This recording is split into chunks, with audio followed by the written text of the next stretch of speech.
So I'm saying something, but I think I already checked the microphone before, so it should be good. You can confirm. Also, the delay is very long, so I think it's like 15 seconds or 10 at least.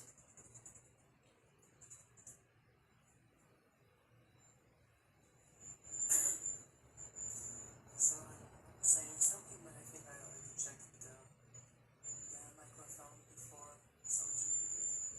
You can confirm. Also, the delay is very long, so I think it's like 15 seconds or 10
at least. Yeah, I think that if I wanted to change the delay to a smaller one, I would need to stop the transmission for a second. Let me check.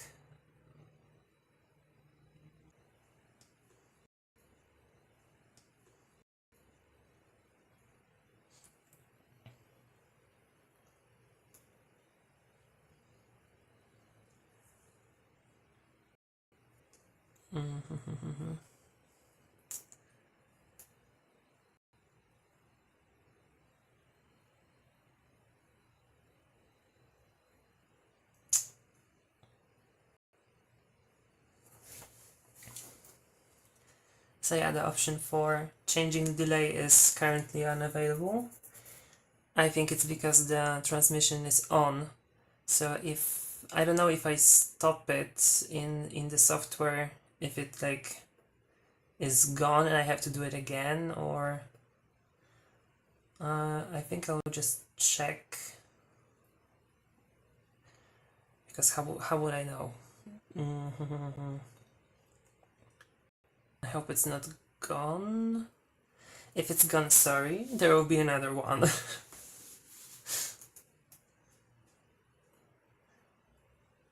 I'll just start the next one. Yeah, but like when I read the comments and I react to them, it's like I would say 10 to 15 minutes like delay before you can hear what I'm saying. And it was, if it was like 5 seconds it would be okay, but it's like very long right now.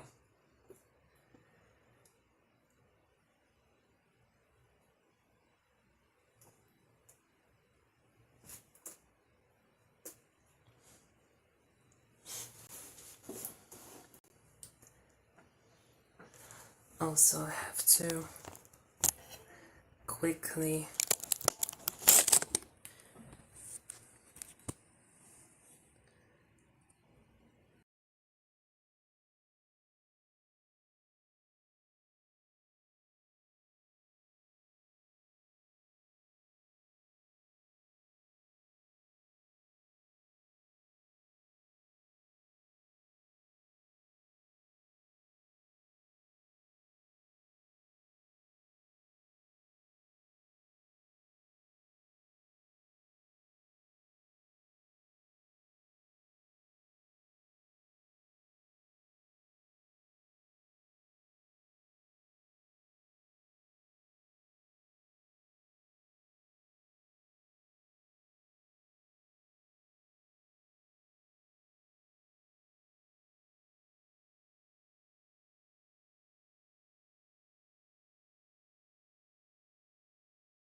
Is it? Yeah, I yeah, I know.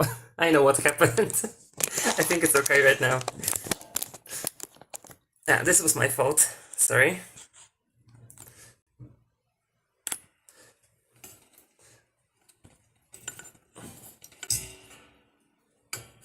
I think it's alright now.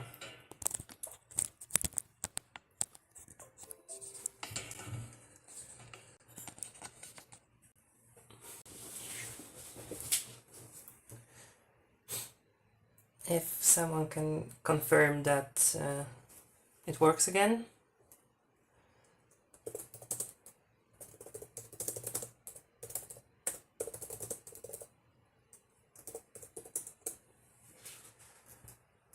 One, two, three, 1, 2, 3.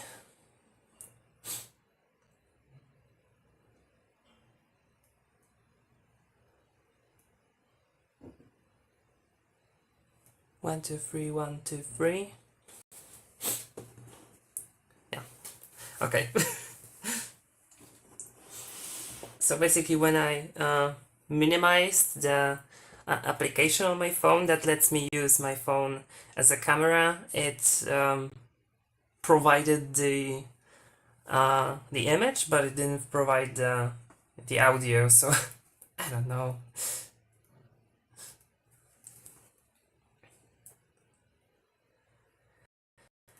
Yeah, it should be good now. I don't know how to do this like next time because I wanted to have the transmission planned. So I set up the timer. It's even on the YouTube that it should start on 4 p.m. But since I wanted to check if transmission works, it just started. I don't know. But I think there's next time, since I already have everything set up, I will just wait till that hour and we'll start the correct one. Because half an hour before, it's not enough.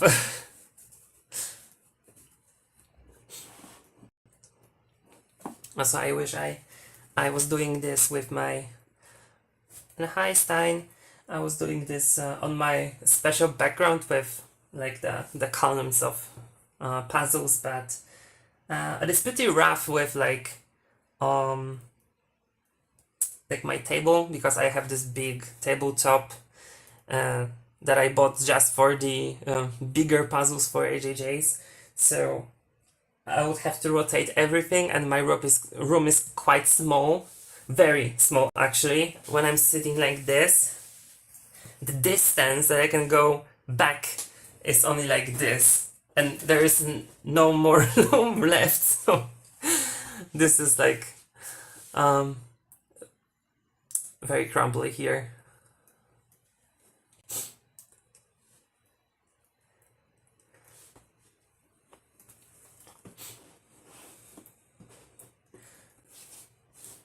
And also, Stein, you said that you wouldn't be here because you had something planned. So I'm happy you are here.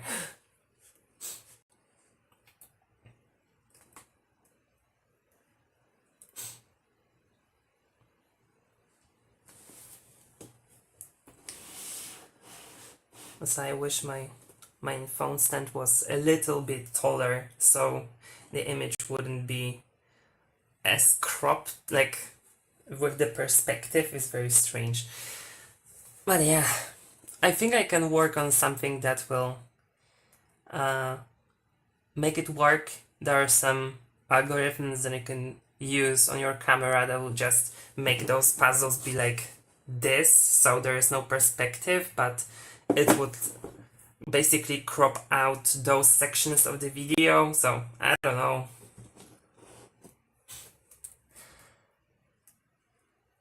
And thank you so much, Stein, for being at the start. If you have to run, you have to run. And thank you. Thank you again. We'll start in 3 minutes.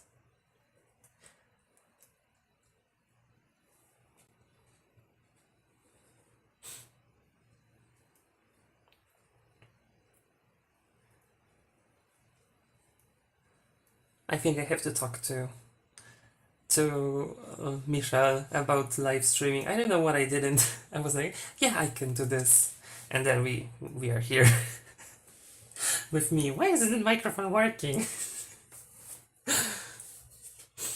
Perfect.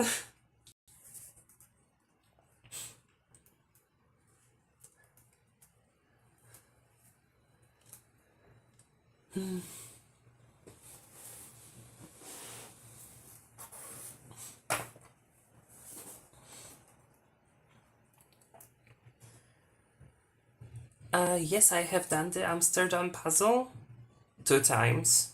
One time before Worlds, and it went quite well. It was like 41 something, but I felt that it would have been better. So right afterwards, it was the first puzzle that I did afterwards, like two days after, and this was the first puzzle that I did my slow accuracy practice on. That I was expecting to like to worsen my times by like 15 minutes, and it was like 4 minutes faster. So I was quite shocked, and that's why I wanted to show this again to explain exactly what is happening with this kind of practice, and what do you need to look for while doing this kind of puzzle. Yeah, and also I want to do the circle one because I have to practice this one because I want to have a maybe I will try to do a sub 30 on this one too. I think I have already 3 of them that are sub 30. And this is really easy actually when you know what to look for and how to do those little bugs.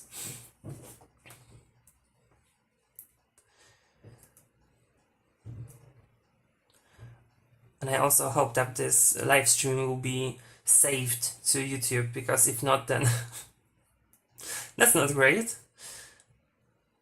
Oh, I can also record it myself, but I kind of am afraid that if I start recording, that it would somehow influence like the upload rate, and it could be laggy.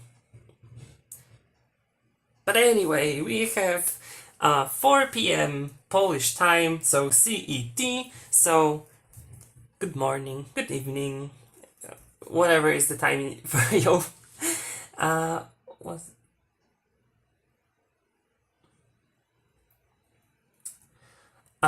no, actually, Steve, my first time was 1 hour 54. And yeah, the puzzle wasn't really ideal for speed puzzling. I didn't know much better because I have never had any Ravensburger puzzles before I started doing speed puzzling, because they are quite expensive here, and also I didn't even know about Ravensburger. The only things I had from Ravensburger were the like board games. These are quite common in Poland, but puzzles not so much. And also now, since like it's like 4th edition of WJPC, we just started having them in physical stores, but at also like mostly 1000 pieces, and it's like Disney stuff, and yeah, we don't get that. Sometimes in like a bookstore we have 500, but it's only the licensed ones. So you can see all over Poland there is like Wednesday puzzle, which I don't have because I am not a masochist. I don't think I'll get that one. Maybe if I find it for like €1. But other than that, I don't think so. And yes, again, hello, officially this time. I would want to start with telling everyone why I wanted to do those puzzles. I already said that before, but let's pretend it's like start again. So, because this was a question that was asked by Vicky from Hungary on Instagram, and yeah, the main reason is that. Let's start with this one. This is a Ravensburger a 500 pieces circle of colors named Insects. This is from the new line of puzzles, and yeah, as many of you may already know, the circle pieces puzzles are like kind of my thing to do, because since I started speed puzzling already with them, I am not much slower as some of the very speedy puzzlers may be, because they're so used to doing like the normal puzzles, and I started with them kind of because the first wave of Ravensburgers that I bought were actually the Ocean one and the Pokeball, so I just learned them as well, and now it's not a problem. That's why I think that's why I can do the Little Suns very fast as well. Yeah, so I wanted to show some of you how I attempt circular puzzles and what is different about them, and maybe try to give some tips of how to like try to understand them, because it is very different from like the regular puzzles, we all know that. But what is different, we'll talk about it later. And this puzzle, this was used in EJJ number, I don't know which, and it was before I attempted the EJJ for the first time. The first time I was in EJJ, it was with the Bluebird puzzle. It was this one, and I kind of hate this one. I did it twice already, and I am not looking forward to the third one. But maybe someday. Maybe not. I'm kind of discouraged because like the mean time is very high, and the best time is very low. Because we all know who did this puzzle. Yeah, so this puzzle is very interesting. It reminded me, when I first saw it, it reminded me of the final puzzle from 2022 from Worlds, because basically you have the buildings and everything is kind of in a grid, and there are some small sections that you can assemble. So because I wanted to talk about how to basically look at your pieces and how to maybe try to think about doing them before you actually start to build them. Yeah, this has so many different things. Like, we have 3 buildings, we have 1 tree, the second tree, we have the vase, the mag, the windowsill, I guess, the books, the camera, water, like so many different things that we can just grab and think about them and try to explain what is happening and how to approach them. Also, we have my favorite thing, which is collect all the edges and don't do them. Yeah, because with this puzzle, everything is like, if you can see, it's like very, very dark. And the only thing you have is like, if you have the outie from the puzzle, maybe you can see like where it is supposed to go. But if not, then why bother? Just wait till the end, maybe it will be better at some point. But spoiler, it's not. And also we'll try to talk about the plane section, which we all love. I mean, I do, but I don't. Yeah, so this is this.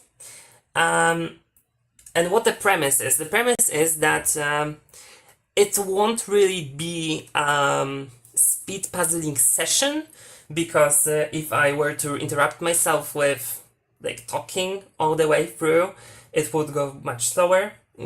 You'll see anyway. And yeah, so for the real speed runs, there are these separate videos. I think there are already 4 of them. The first one was the London postcard. Yeah, and this one is more about approaching and giving like the stream of thought, and to really get in someone else's head. Like, if I were to like look at some, let's say, footages of, I don't know, maybe, oh yeah, the great example is the Karen Puzzles video, when she was talking about last US nationals, and we had like a glimpse to what Sarah Schuler was saying during the puzzle. It wasn't really like telling much about what the puzzle is, but it is a very interesting, and I think that if more puzzlers do it, like Katy did, because Katy did something different. She recorded like the voiceover, but I think it's beneficial to also see and hear what is like happening in that moment, because even if you remember everything that you thought and what are your conclusions, it can change by time, I think. I mean, it also changes for me because when I post the analysis of my puzzles on the Instagram, which I didn't do for quite some time and I have to start to do them again, it changes because like at first you can look at the image and I don't know, think about your strategy. If you do that, if you don't, it's alright, you don't have to have a strategy going into the puzzle. But it can change, as I said. It can, and it probably should, unless you are so confident and so fast that like you have the optimal way already in your head and you can pull it off. Because if you can't, which probably everyone can't, then it will change and the output will be different. And after that, when you like think about what you did and what was wrong, what was right, you will be able to improve while doing the same puzzle again. So basically, from what I want to say is that you should rerun your puzzles and don't be scared of like remembering the image, because there are like two separate things I think in speed puzzling, and it's that there's one aspect of trying to do puzzles as fast as you can on your first try, which is like very fast understanding of what's on the box, what you can see, what are the pieces, what you're thinking in the exact moment. And the second thing is like training different aspects of your process, which can only be done, or maybe not only, but it is easier to do when you know a puzzle, because you don't have to be so focused on always trying to recognize what's on the image, because you already know what's there, and you can focus on your speed, on your accuracy, on maybe accuracy is really wibbly wobbly because you already know the pieces, so the accuracy is like it's kind of there but kind of not.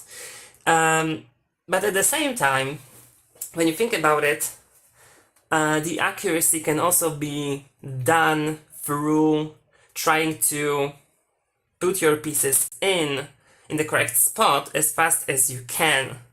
So not only you are going with your hand there, but also how fast can you actually put the piece in and go back. It is different thing from like being able to collect pieces fast or to know where to put them. But we'll see about that with this puzzle. I think we will do this first. Yeah, I think we will. And this was a long monologue. Sorry, it took 10 minutes. And hi, Rold. Rold was a team member from Slovenia. Yeah, I think we should just start. Or maybe if someone has any questions, please ask them. I will just prepare, because since we are not speedrunners, we can just take our time and talk about everything.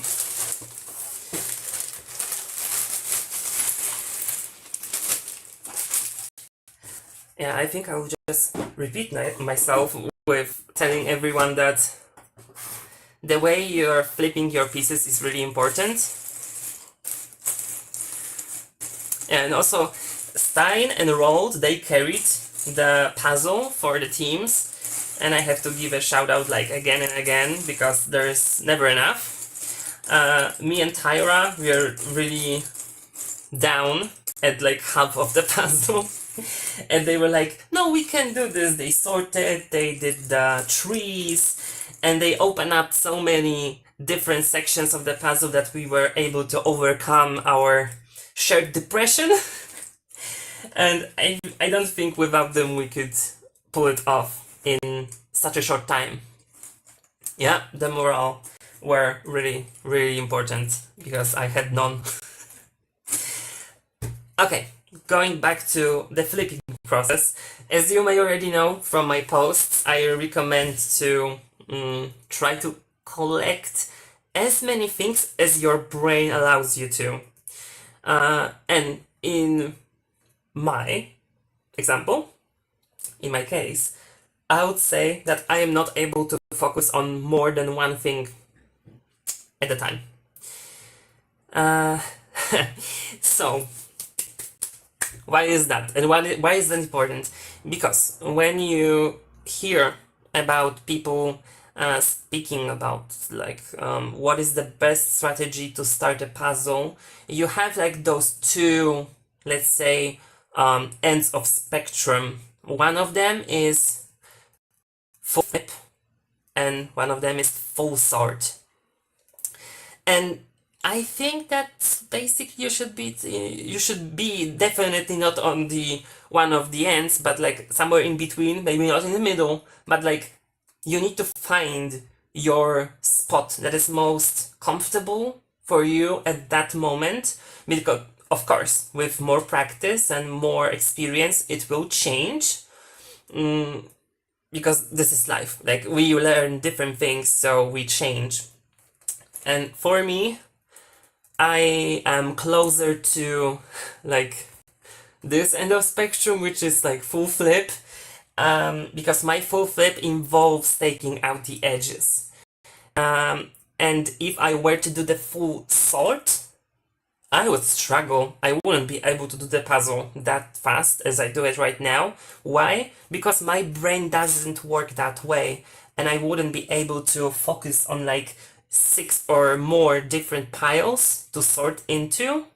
That's what I do is when I do the full flip with edges, then I look at the pieces and I'm like, what can I, if I want to sort, that's a good thing. What if I want to sort something, I have to do the flip at the start and then look for something. And it's easier for me because I have this one like in IT, we call it threads, and it's like if you have different things going in parallel in your program, you can, like, these are called threads. So I have only one thread in my head, and as much as I would try to change it and learn something else, it's just not going anywhere. So I would say I'll just start flipping this and talk what I want to say. So I think that you don't necessarily need to force yourself. You can experiment and see if something is working for you. But at the same time, like, I think the most important thing is to be like in good spirit with yourself. And if that's achieved, you can experiment and branch out and see if you are willing to change, if you are willing to maybe, because saying that the state at what you are now is wrong or slow is not a good mindset. I would say that the place where you are now is like the optimal way you are now. And if you want to find other solution, which is like other set of skills or other, let's say, set of different techniques you have, then try it. But don't be put off by not being able to do it. It's like with training basically anything in life. Because why? Like if you want to, let's say you are learning how to swim, and at start you can only do like the, I don't know what's called in English, but in Polish we say the frog style. If you want to learn the new style, you try and try and try, if you have a natural talent, it will just go maybe by like one try. But if not, you have to try multiple times. And it's the same with speed puzzling. And yeah, first get comfortable and don't push yourself. Don't push yourself, because it will just only slow down your process and your progress, and it won't go anywhere. And going back to repeating the puzzles, why is it good? I think I already said that you can focus on those little things that are out of the scope of what you're like accustomed to. So if you have anything new in mind, try with smaller puzzles, try with something you know, so that it's like a familiar environment and you feel safe while trying that. Because if you try new things while doing new puzzles, you will be attracted to your old habit, because you will be like questioning in your head, do I really want to do this? Maybe my technique is bad, maybe this new idea is not really good. Do something in like a comfortable environment, because yeah, you wouldn't want to learn how to do different styles of swimming while, you know, drowning at sea. Okay, I think these are all the edges.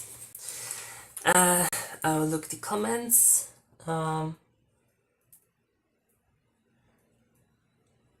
Yeah, Steve. So I think it's the same for me. When I do a full flip without the edges, it's like below 2 minutes. And when I do with the edges, it's like 2 minutes and 45. Like this is the mean time, I would say. If I collect the edges pieces, they are, yeah. So this is the thing that I already talked about in my Instagram post. Sorry, the pieces went to the floor. Yeah, so one thing is that if you're flipping the pieces and you're sorting the edges, what you need to do, or maybe not need, but what you would like to do, what would be fun to do, is to have the edges flipped in the right direction already. And how do you do that? I can show it again. If you have, let's say this was another edge. If you have this amount of pieces and they are all flipped like that, what you want to do is go, maybe not necessarily one by one, but at the very start, one by one, flip everything. And when you encounter the edge that is flipped in the direct way, let's say this is the table, you can just grab it in your hand like this and put it inside like this. And when it's different, you have it like this, you just you have it like here, so you can open your hand like this. Important, if you want to collect your pieces, you need to be sure that you can do this and the piece will not go anywhere and will not be flipped. Because let's say that it is here and you do this, it is flipped. You want it to have like in your palm, not in your fingers. You have it like this, it's okay. And then if you want to take a regular piece, you just go like this and take one and it's in the same way, it's okay. But if it's like this, you need to take it from the side, like that, like this, and put it in like this. I will show it one more time. Like those two pieces, we have like this. Maybe I will just leave this here. Oh, yeah. We have the right direction and the wrong direction. If it's like this, we just take this and put it in our hand. But if it's like this, we take it from the side and put it inside. So it's flipped already.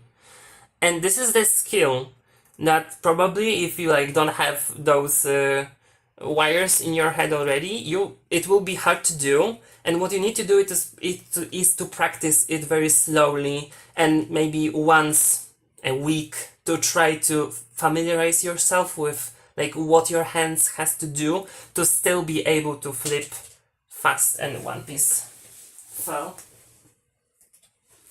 I think there will be many pieces flying, like at the competition. So yeah. And the other thing is that if you have a pile of pieces of the edges or something else that you are collecting, you don't necessarily want to like always place the pieces on the pile. And why is that? Because let's say that we are not able to have those pieces flipped in the right direction, or even if we are like, if they are all like this, why isn't it good? Because with speed puzzling, and I think in puzzling as well, you want to see your pieces. So why would you do something like this?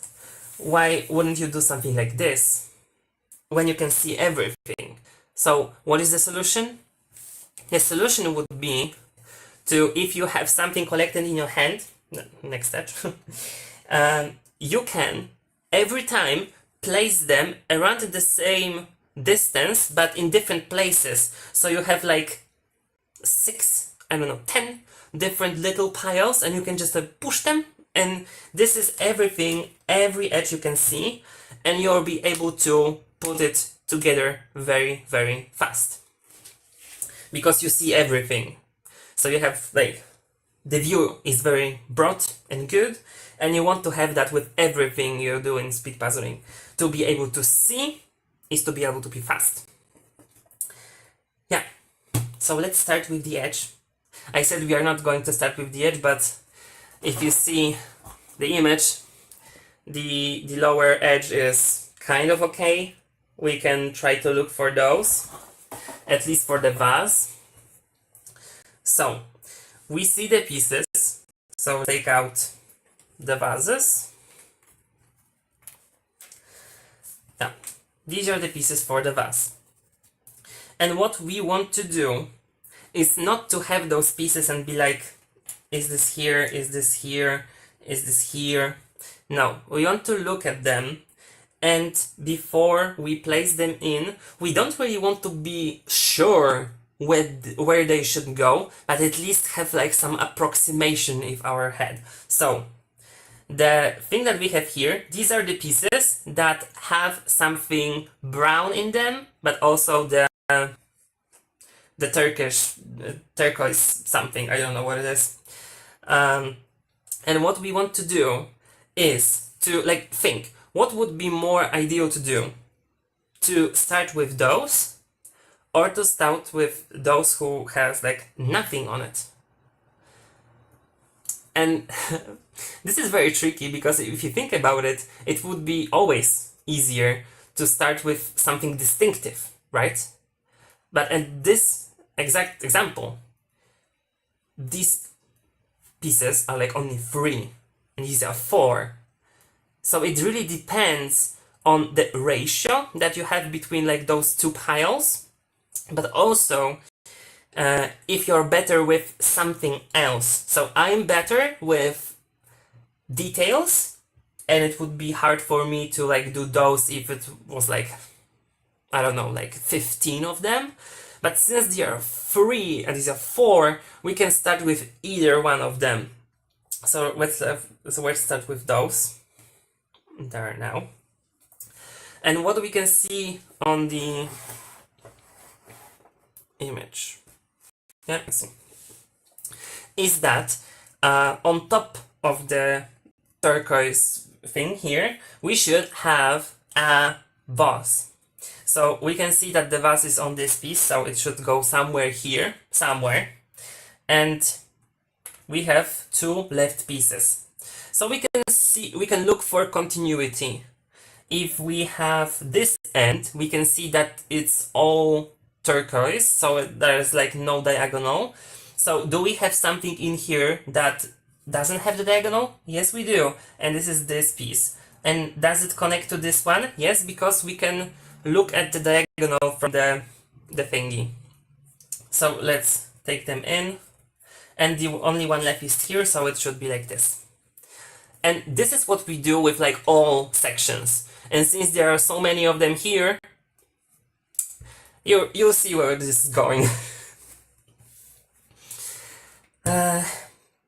Yeah, so what now? Maybe try to do the rest of the lower edge. So let's take the window seal with us, some of those, and if we cannot recognize them, just let it be. And what else? What else can we see? Like, what is striking out in those pieces? I would say the roses. So let's take the roses as well. Something that is pink, and I think that's it. If someone really wanted to look at like more pieces to find those books or something here on the vase, no problem, do that. But I would have problems. I know that's why I don't do this. Oh, I found the vase. But this is because only I just look at them so like long that I know where they are. But if I weren't, it would be really difficult to spot. Yeah, so what we have here is the window seal, something with the books, and some pieces that are connected to the yellow mag here. So we can start the mag. And now we have those pieces, those 4 pieces. And there are 2 ways to continue. We can either try to build from what we already have, or try to build an island from those. And this is applicable to like everything you do. You can apply this to, let's say, those edges and find what is connecting very fast. So you are not necessarily like spending all of your focus and energy on trying to find this exact piece, although it's this one. But we can also look like what is connecting within those, so we can try to connect them. And we have only 2 options, but this is not here, so okay, it's also not this. And maybe this, yeah. And this is here, and this is here. And we have one missing, which happens every time for me, so so I'm not really surprised. And what was next? We had the vase, right? So we have this vase with very small section of the window seal. The next one that is a solid one because there's, you know, no continuity here. Then we can put this, and we cannot put the next one because there's something missing. Now go to the roses. The roses are the same, so just put them together. And so the edge with like green leaves. So yeah, we know the green leaves are on the roses. So okay, we can put it together. And then if we want to look for the books, we can try, but not spend too much time on it. Maybe those. This is also pink. Do we see something else? I don't. So I am not looking for this. Oh yeah, this one. Alright, and as well, try to look at the image. If you are the person that doesn't look at the image, try to do it sometimes. So what we see here, we have this situation, this piece. And it actually could go both ways, right? We can do it like this. So we think in our head that this book should be horizontal, or it could be like this, and it's vertical. So with this kind of puzzle where it's this is the different pieces and piece, we don't really have any information about what is the right like position of the piece. So we have to have those 2 possibilities in our head. But also what we can do is look at the image, and we see that both of those books are lying flat. So this needs to be here. Okay, technical problems. Okay, so let's connect it. The next thing we have is on this book we can see that, wait, I think I have to put it like this so everyone sees it.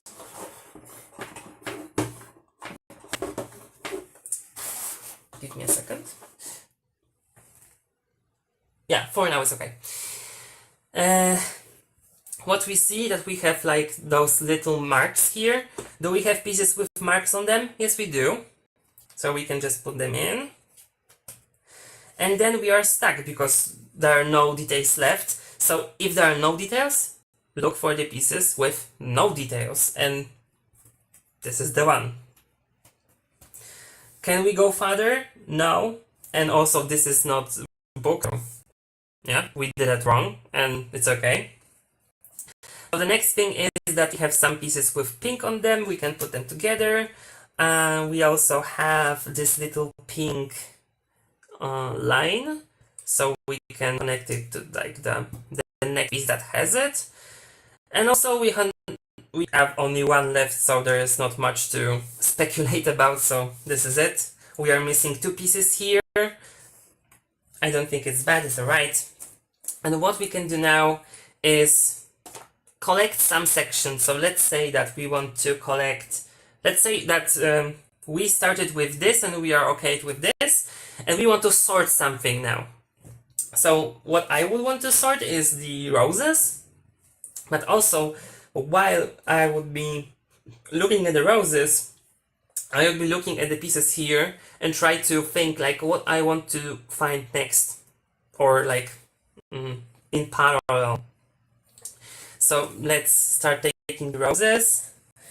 And this is what I find easier to do, because when I have pieces that are already flipped, I can use both of my hands to collect them. But when I'm flipping, I cannot really use my left hand for some reason. I try to learn like to be able to flip and collect the pieces in two hands, but it didn't work. Maybe I'll learn it one day, I don't know. Yeah, so what I also gathered from those pieces that are already flipped is that there's also one or even two sections that stand out more than the other. And the one is the green section here, and also this tree here, because it's very dark. And yeah, the main takeaway from doing puzzles for speed is to not be scared of dark pieces. Maybe you can be scared if there's many of them, but if it's like very small section, why would you be scared? Like, just do them. You know where they should go because these are the sections that you were scared to do and you don't know where they go. So I have this thing that when I do puzzles and I have something that I don't want to do because it's too big, then I don't do this. But if it's small and I'm kind of scared of it, I'm like, why are you scared? Just try. And if it doesn't work, I don't do this, but I have at least pieces collected to like, I know where they go. But you need to be quick to switch focus from if you're doing something, and even if you start doing something and it's not working from the very start, don't be like put off by the fact that you are not able to do it. Just go next. And if you don't have, this is very important, if you don't have anything next to do because all other things are more difficult, then you have two options. First option is to sort, spend your time on sorting, to like slow down a bit and like calm yourself down. Maybe not slow down, but like calm yourself down. And yeah, I think this is the main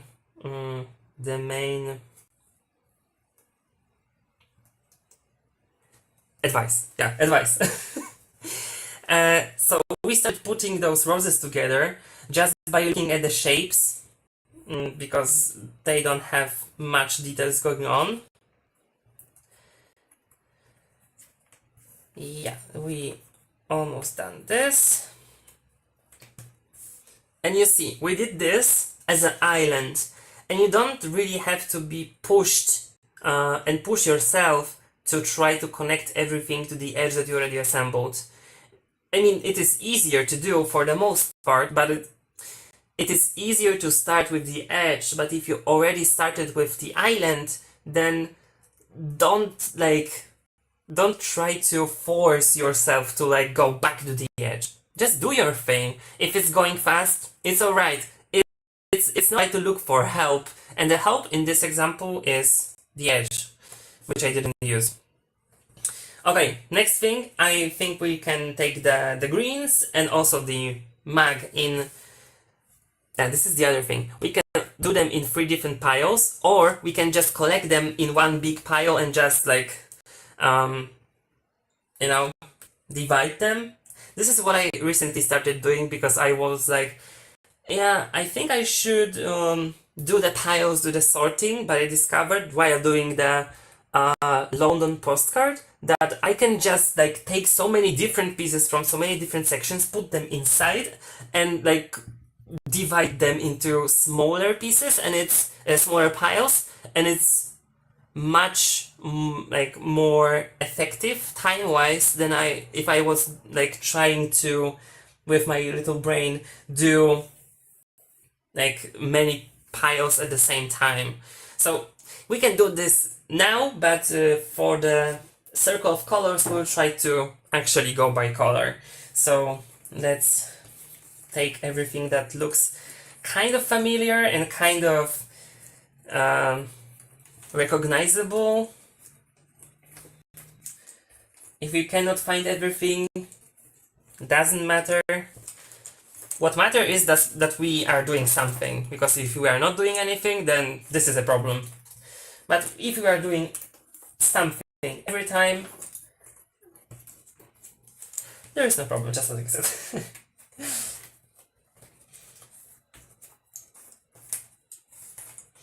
If we miss something, it's not a problem, we'll just go next. Yeah, and the other thing is that I am not really keen on collecting or finding a piece. Like, I found a piece, I want to put it in. This is, for me, the worst thing you can do, because you are wasting your time to look for something, you find something else. You take this one piece, you go back, you put it in, and you go back to look for something else.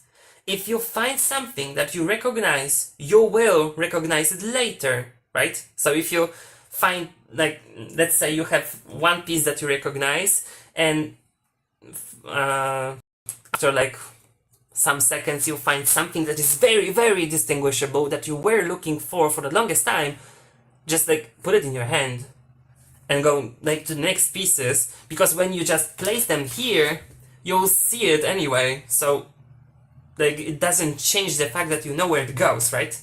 And you don't spend your time going back and forth like this. So you can spend more time, and to be like, you want to at least have at least 6 pieces in your hand before you go back to to puzzling. And this is my rule. Maybe for some people it's different, but this is what I like to do. Yeah, do we have anything else here? Let's look. What is deceiving with this puzzle is that some of the windows... Oh, this is the edge piece. Yeah, this this is what I just said you don't do. Yeah, let's do it again. This is the edge piece, so we are taking this to our hand, and what we can also see is that we need to fulfill this, not fulfill, just fill in this section, which is plain window seal. So let's just look for it too. Maybe not everything, just like if we see something, then we can try. Oh, the edge and the edge. Maybe like this. Oh, again the edge. And if we cannot find anything else, we just go here and we are really happy. So now we have this really section and pile of pieces, and what we want to do is to start something or start dividing the pile. So I would most of the time start to divide the pile, so I'll take those very green pieces to the side, and this is where they should go, so these are here. And also I have the yellow mag, so maybe try to take this mag here. Alright.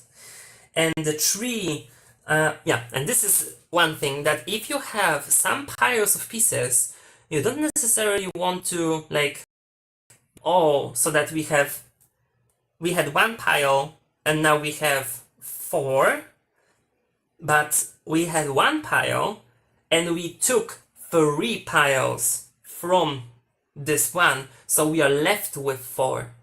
We don't want to do 4 different piles, because we will have one pile left if we just take everything from it, right? So it saves time as well. So what is left? We have the tree, and we also have some pieces from the window sill. So which ones are like lower in the amount? I would say the window sill. And they are also placed, like, because we started looking for them later, they are placed at around same place, so we can just like take them like this. This is not right, and just push the other aside. And now, like this, we have 4 different piles in like no time. So let's start with something that is recognizable. We can see that some of the pieces with the green has also the vase on it. So let's try to put it together. Yeah, it's like this. And then we can try to look at the green and think, okay, what we see on the green. We can try to rotate the pieces in the right direction. Because let's see, those pieces, we can see that they also have like the lamp on it, so we know they should go to the right. Also, this one has kind of a lamp on it, so there's only one place it can go. The next one is very big green with nothing else, so it should be here. The same with here. And we have those 2 pieces, so we can see there is something pink on it. And now, if we think about it, we can have the pink because it can be the rose, or it can be the window, because we already saw that there is pink windows. So does it really matter what it is? In this example, even if we confuse the window with the roses are on top. So place the pink on top, and sure, it works. And it's alright. So maybe now what? Let's do the edge. Let's do the edge. The edge is done. And what we have here? We have one edge, so we can put it here. And we have one piece that is the tree, so we can put it aside. And what we have here? We have a window sill with some books, so let's do the book.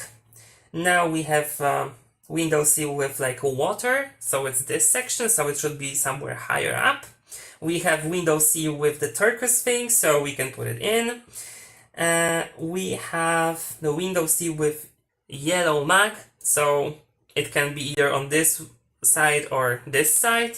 So let's try the first one. Sure, it connects. The next is also with the window sill.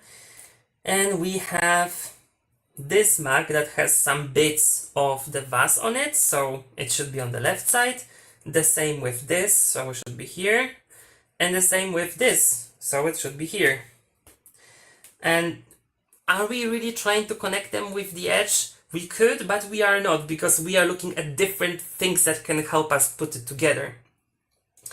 So, what we have next is this this mag with like bricks on it, and we see that the bricks are on top of the water, so it should be somewhere here.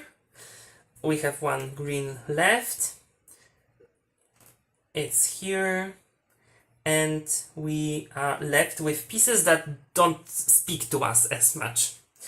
And what we want to do now is either to tell ourselves, do we want to do it to the end so that it's finished and we don't have to look at it anymore? Or we can just skip it and go to the next section. I will try anyway. So what we have here, we either can look at the image or we can just look at the pieces. And the pieces here, those two, have this brown section on top of them. So this should be the coffee. And we also have the coffee started here. So let's try put it together. Sure, it works. And now what we are left with are those 4 pieces. One of them has a little window sill on it in this bottom left corner. So we can try to think like which way it should go. And it's here, close to the edge, as we expect. And then we have those. And this is not very helpful for speed. If you're a person that can really analyze the pieces and look at the details, it's alright. You can just look at what white bits are on these pieces and try to like place them somewhere around here where you think it should go, because you see that here we have like white flower, so the only things with white are here, but this is not right like orientation, and this is kind of right, because what we want to see, let's take those 2 pieces. We can see that on the lower half the white thing should also be on the next pieces. And if we look at this, we have two options. This piece can also be this way, this way, or actually 4, or this way or this way. And this has only 2 right orientations in this situation. Why? Because we have white bits, right? And they can be either here or here, right? And we don't have to be like 100% sure where they go. We just take them and try to connect them, and sure, they aren't connecting. We can try the other way around, and now it's okay. Right, so we can do the same with the next piece, and like, we have to be okay with not being able to see those things and just go. And we are left with so little pieces that we can just try everything everywhere, which is not recommended, but if you are in a panic mode, you can do that, but if there are like 10 pieces, it is really bad for you. Let's try to connect this as well. Yeah, it kind of worked. And we connected the island and the next island. And what we are left with now are the pieces from the windowsill section. So we have those, and this one has a cap on it, so it's here, and this one has a vase on it, so it's here. We already established that this should be somewhere around here. And the next pieces, what is important?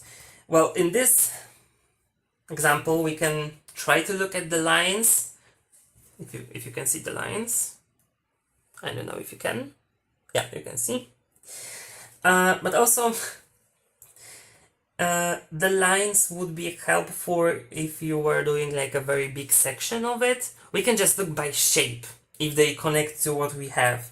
So I don't know, maybe this, like this. No, this and this. Yeah.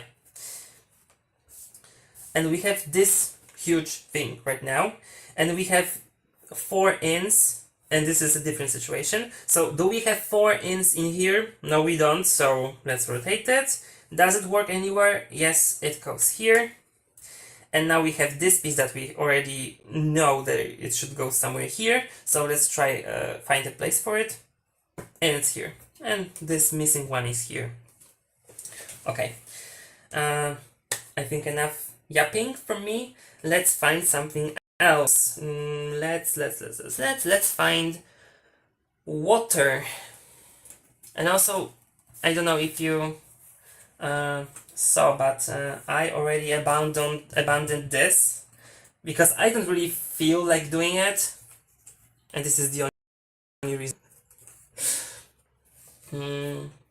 I also grabbed some pieces that have like books on them, if I spot some. I think I had already 10 pieces in my hand, so that's why I put them aside. Also, you can try to collect them in both of your hands, and then you can like have 20 pieces already waiting. So let's look for those. Do we have anything else? Yeah, the water, and I think that's it. And if we are hungry for more, we can try to look for something else. What is the next thing that would be fun to do if we already assembled the water? I would say the bricks. But can we distinguish the bricks from the buildings? Let's see. Let's grab different bricks. And what do we see? Hello? Oh, yeah. We see that we have actually 3 differs.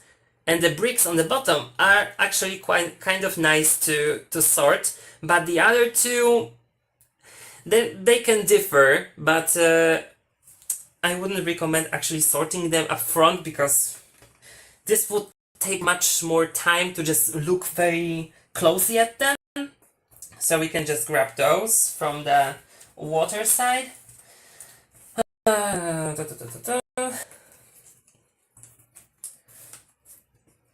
Again, we don't have to be sure that we have everything.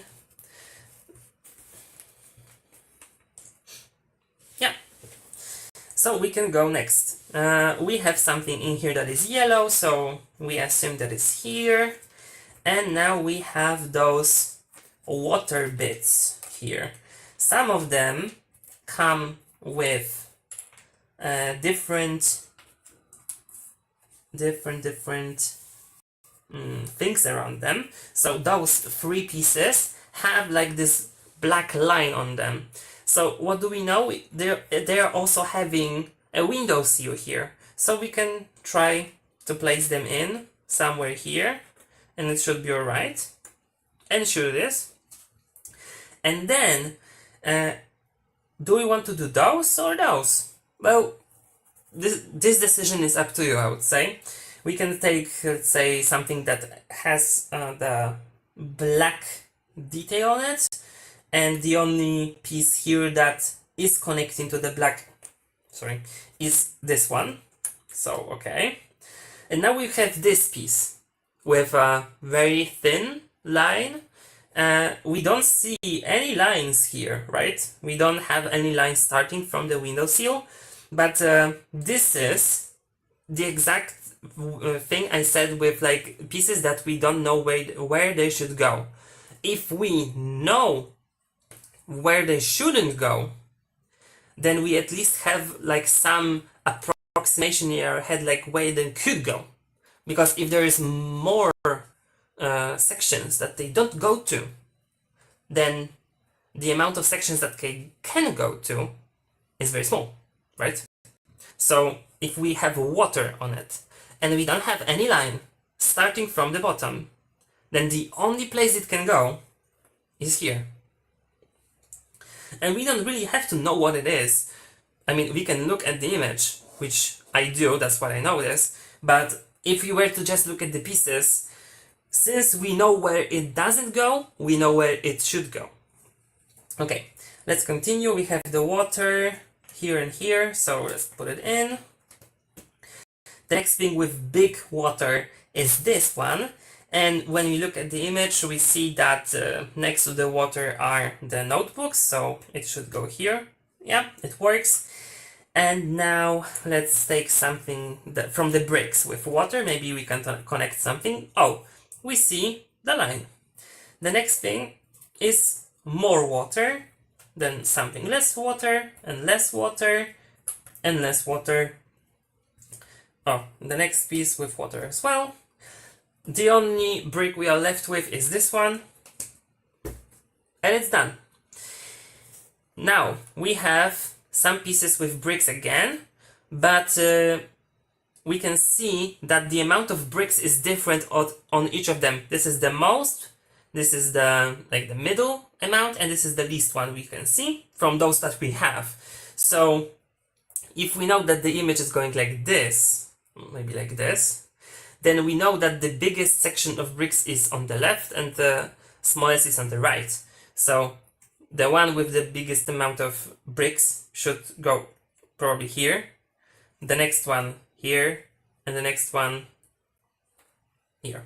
Yeah. We have also this, which contains a yellow thing, which is a cup. Alright. And now we are left with this. And do we want to do this? We can try.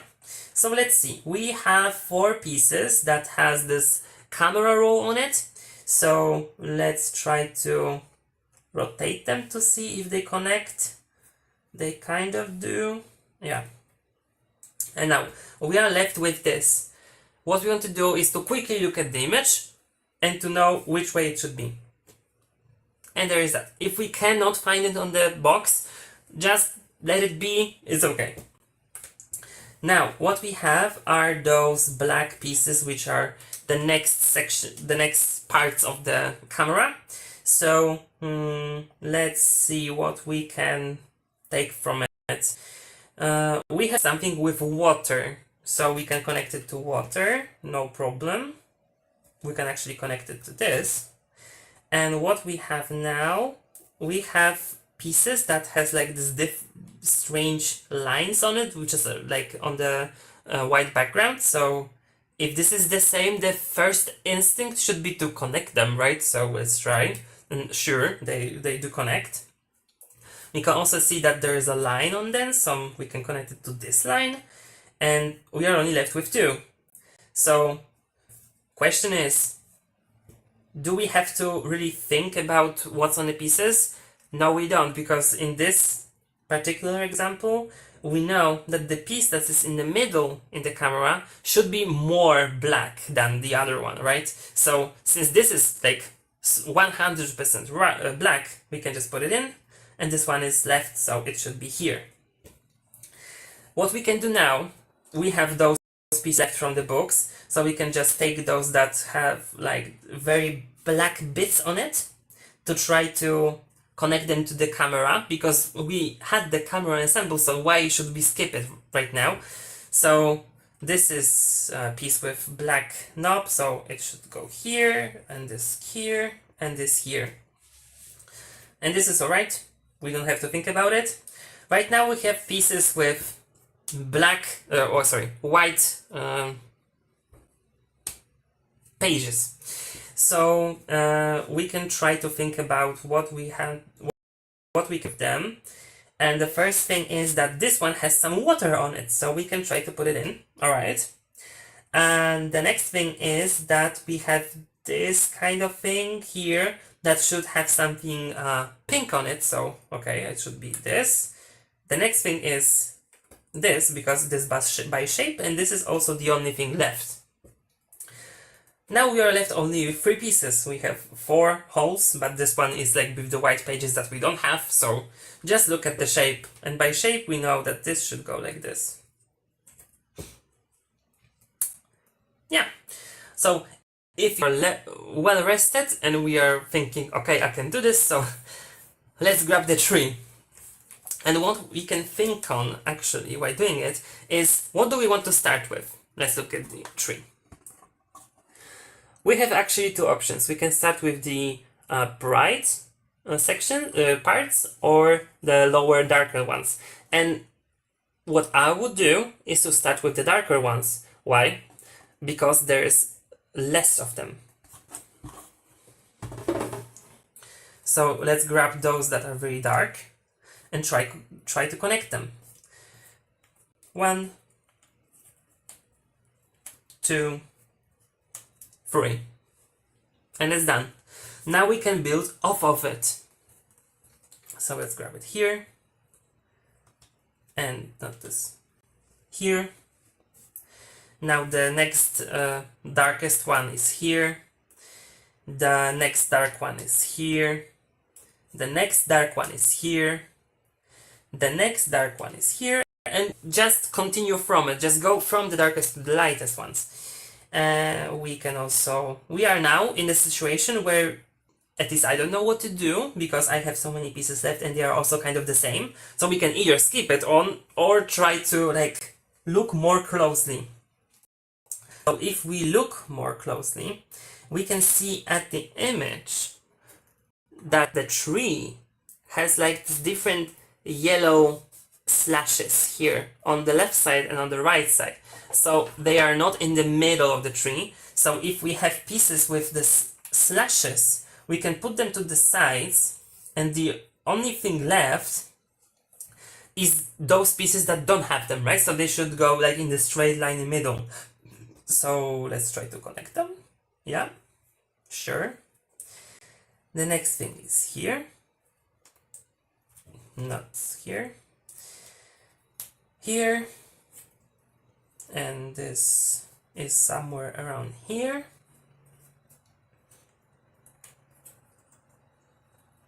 As you can see, it is not working anymore. Okay, we have this. We have this. We can... This is not working, so let's go to the next one. This is whole green, and this is green.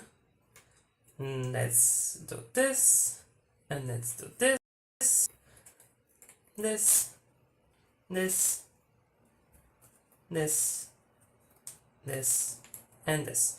And we have the tree done just by going from inside out, deciding what we want to start with and what are the details if there are any, because there can be none, which we will see in the sky.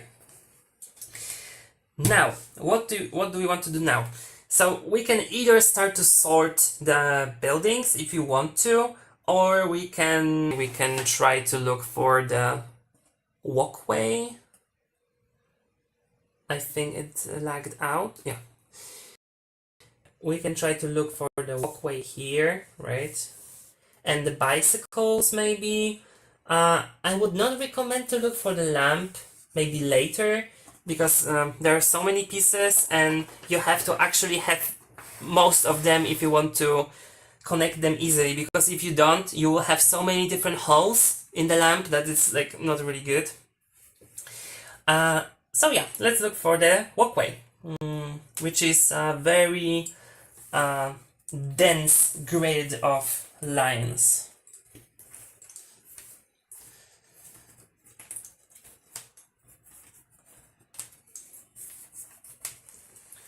Alright. We can also collect the vase if we see the vase. I actually can see the vase, so let's take it. We again don't have to take everything, but let's take what we see. The bicycles. Bicycle. Yeah. And I think that's it. Oh, we can also see the green bit. It was quite close to the puzzling section, so I just took this one. Alright, we have the bus. So what we want to do is to start with the things that we know where they go. And so we start with the thing that has the some of the bus on it. And now we can see that there is actually some green line on it, so maybe try to connect it. Yeah, it worked. See at the image if it should be like this or like this. So we know it should be like this, so let's rotate it. And what do we have now? We have those pieces here, and the one is different from like all of them. So this one has this lamp on it, and we know the lamp should go to the right section. Yeah, we have those connected right now. So again, we can look at the white bits and try to think about them, or we can just look at the piece shapes. You have to be able to switch from like what you're looking for if you are puzzling by details or the piece shapes.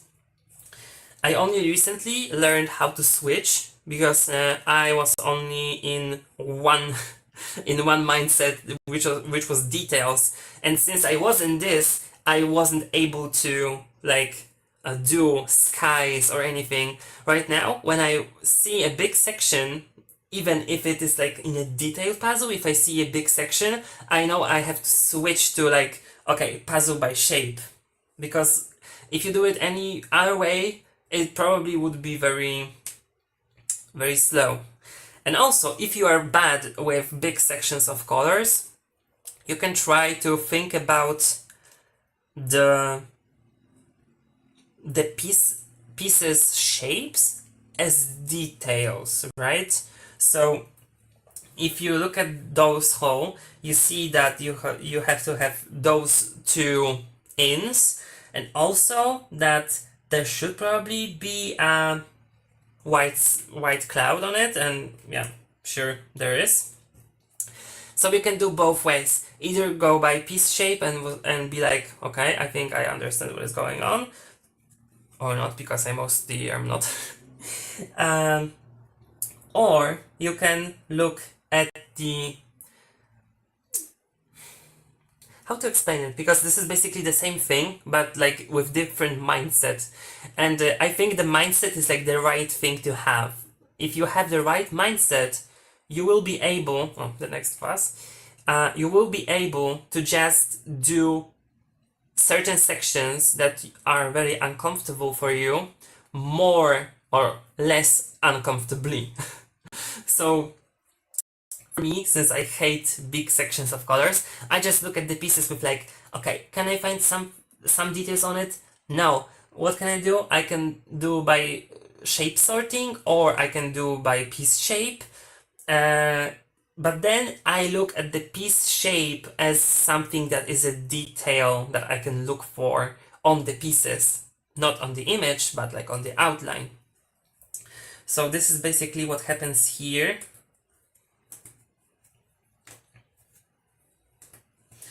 Yeah, so we have this.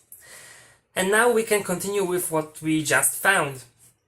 And the first thing is, I would say, that we have the pieces that have bricks on them. And we know the bricks should go to the lower section.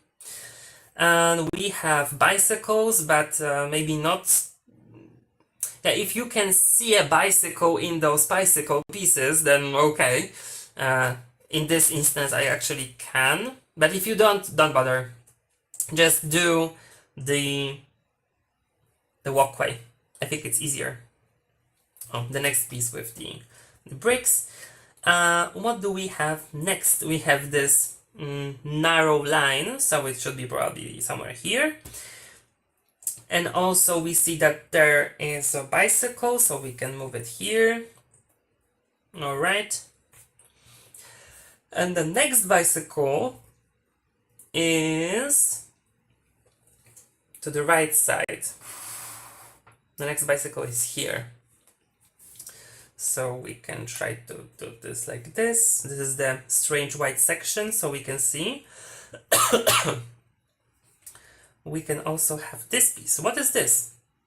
This is a window sill. So this is the missing piece from here. This is a turquoise thing, so it is here. And we have those. Do we have any pieces that belong here? No, because they should have a black line. So if they are not there, they should be here. So let's try them putting them here, and sure, it goes here.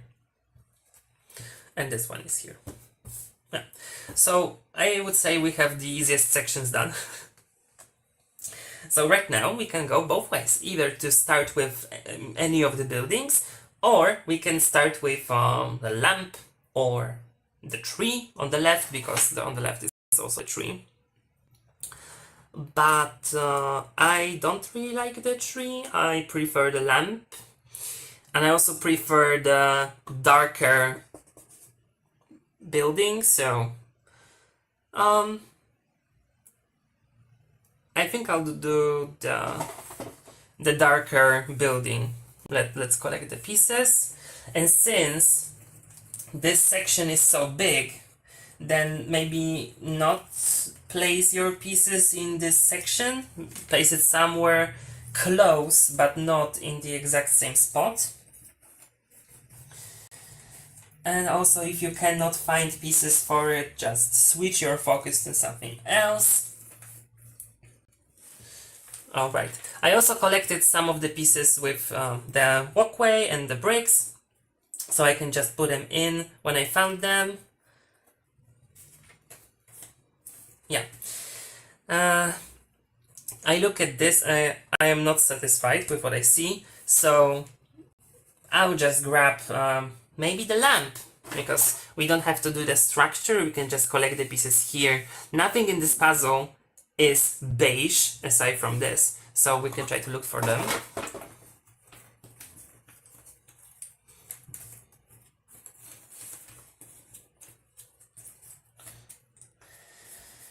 Oh, this is the mag.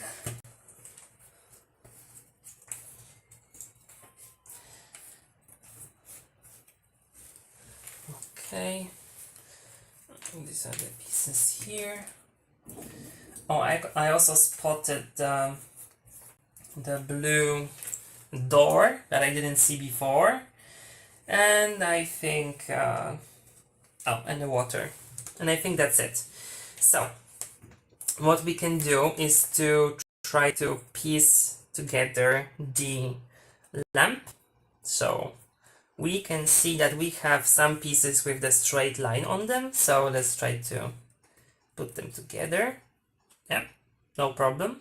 Now we see that there should be a piece with a very little black section on it, and it's this one. And now we are left with not really much to go off of, so we can look at the gradient and like the texture, because there is a slight gradient in that. So we can see that this is like very dirty, and the dirtiness is here. This is again dirty and it's here, and it's dirty again. And now we have this, which is also dirty, so it'll go or either here or here, but we can also see that this has those rooftops on it, so it should go here. Yeah, and this should go here, and this should go here, and here, and here, and here, and here. So we have the lamp, and also have the piece for the brick, and we are left with those 3 pieces for the door. So let's try to do it right like this. The lamp is somewhere there. We don't have to think about where exactly. We can move the puzzle around. What we can do now. The blue door is under the tree, so we can try to connect it. Yeah, it worked. We can actually try to attempt the dark building. So what we see that we have some pink windows, and we also have a piece with green on it, so the tree. Okay, pink windows. We can see on the picture that there are 3 windows that are pink. This, well, actually 4. This, and this. So now this like section depends on what are your strengths with speed puzzling, and if you can recognize pieces or not. Because if you cannot really, then you should go by the most recognizable parts. So if we have 6 windows, try to do the other 2 ones first, and then try to go to the pink ones. But if you want to like, if the pink ones are like the most recognizable ones, and you're confident in your skills that you will be able to just look at them and be like, okay, I think this should go like this and this and this, then you can go either way. So what I see now here is that I can put some of them together, and it will help me with everything else. So I see that there is tree on this one, so it should go together. And I see what I see. And I see nothing else. Yeah, so I abandon them. I have some pieces that I just collected randomly because I saw something. You can connect it here. And now we again have the bricks. We have this big window, and this actually connects to this one. So, and this connects to this one. Let's go. And what do we have here? We have as well a pink window. but it's not the same building color. You don't really can see this with the slide, but it is not the same building color. So we know it's on the other side, but the only curtains that are pink on the other side are here. And the same with this. Right, so we can also put it together because it has this thing from the lamp. And also, we can put it here. And it should be alright. We can do this like this, like this. And we have 4 windows that are pink. So we can put them together and it should be like that. So now, what do we have left? We have a piece with some pink on it. We have something with the tree, and again with the tree. We have pieces that are connecting the 2 buildings, so they should be separate. We also have something with the window sill, and the window sill is here. Something with pink on it should be where the pink is. Then we have the plant, which is here because there is the branch. And also, is this everything? Yeah, I cannot see the next thing, so let's leave it here. Now we have this window that is purely yellow slash beige. So do we have anything here? Yeah. This window is only beige here, so it should be this one.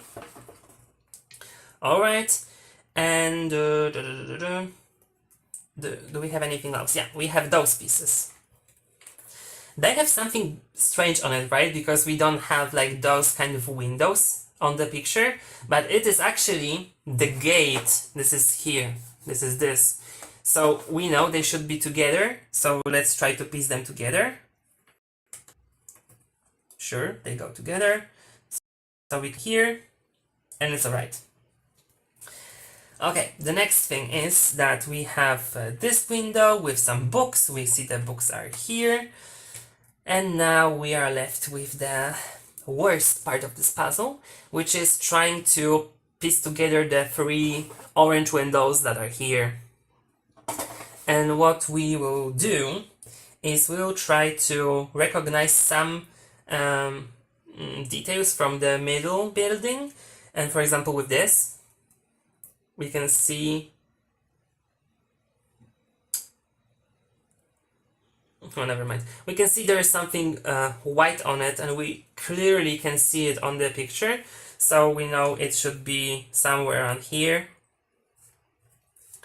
Now we have some window here, so it should be somewhere around here.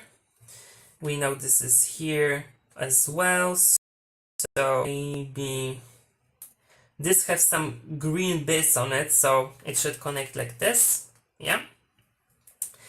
And now, look at this, since we have those pieces connected like this, and we think we have those 3 very narrow windows here, so if those pieces, those 2, already have like this black building in the middle, then it cannot be here, because this line is the same, because it's a building, it's not it is an illustration, but it's like illustration of like a real object, so it cannot be here. So it must be somewhere else, but where? And it still has the window, so we know that we have to rotate it, and it's here. So we now can connect this here, we can connect this here, and not here. We can do this, and we can do this, and this, and by this point just puzzle by shape. It doesn't really matter.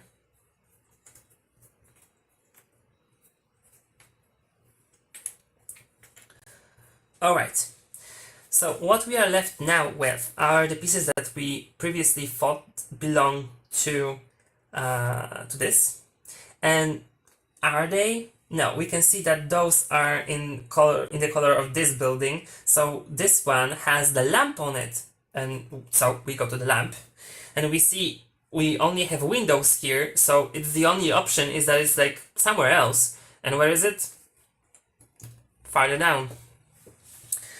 All right. The next thing would be to either try to build the middle building,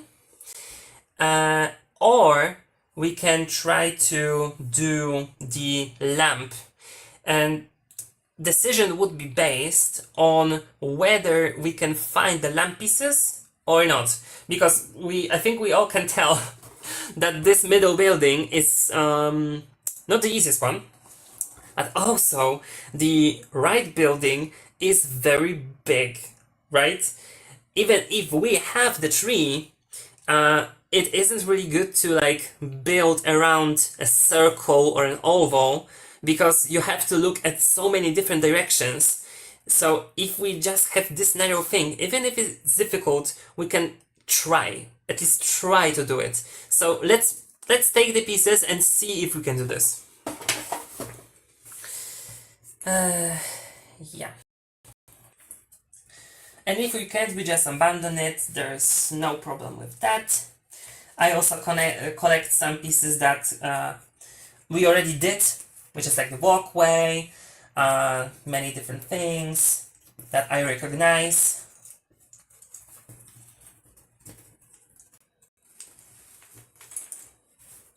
Right.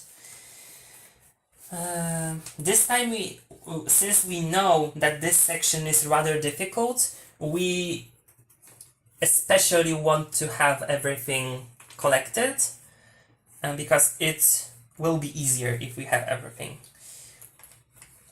Alright, since by looking at the pieces, I can already tell which pieces are from the lamp, I can try to take the lamp pieces as well in different section.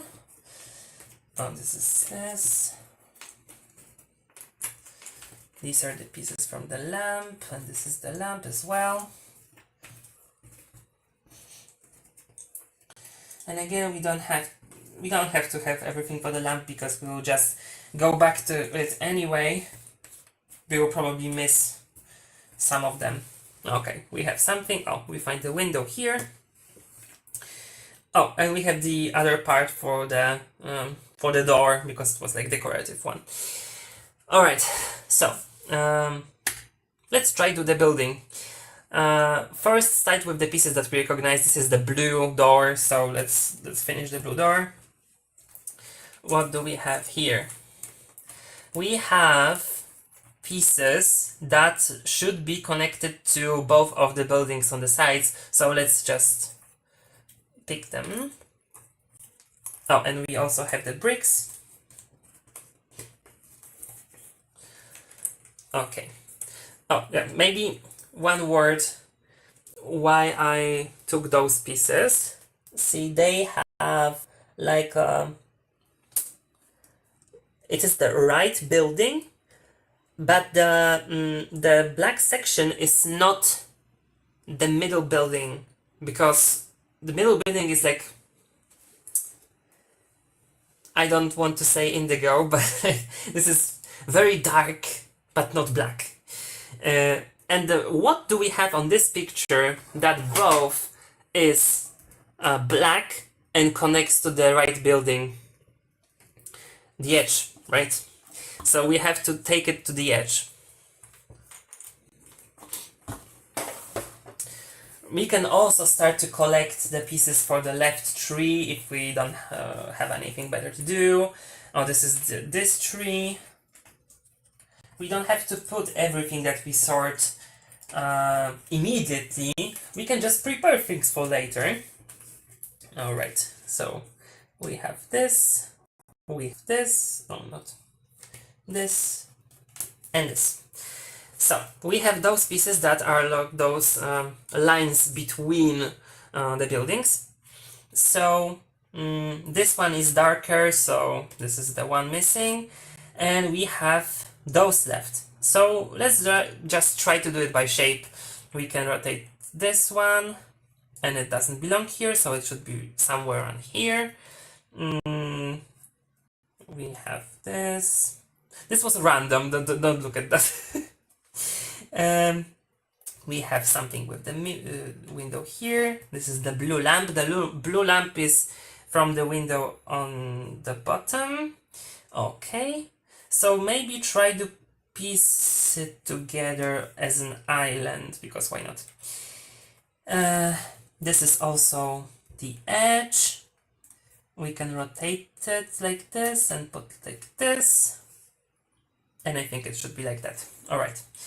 We can take those pieces as well. It should be like this. This is the lamp. So what do we have now? We have the rooftop here. So the rooftop is on top. And we have some plants. And we have the blue lamp. The blue lamp is here. We know that already. We also have like an orange thing, and it's the table from the building, like from the window on the bottom. Also, again, blue lamp. So many lamp pieces. This lamp is also together. Where this lamp is, it is on top here. The cactus is somewhere around here. The small plant is somewhere around here. The succulent is here. And this is a window with like blue curtains and yellow background, so it should, and it's plain, you don't have anything on it, so it should be the middle one. Okay, we have this, so by shape, no, the other one, yes, so we can connect this. This is the window again, so we can try to put it together here. And this is again a window, which is not really, yeah, we can rotate it here. So let's just take the blue curtains, okay? And it would be really difficult to like do it for speed. So maybe don't look at them. Look at the pieces that we connected like in parallel. So what I have here, like pieces with different textures that don't look like anything that we did already. So what does it say? It says that it is not the part of the building, probably, and if it is, that it has to be somewhere that I have never looked before. So where I never looked before? Here, right? Because the other parts, which is like dark build, very dark building and the light building, I just looked there, and when I didn't look, it was here. So does it actually work? It does. So these are the doors here. They go together pretty quickly. And the next thing is, it has kind of a bike on it, so it should be here. Here. And this should be here. Okay, do we want to do those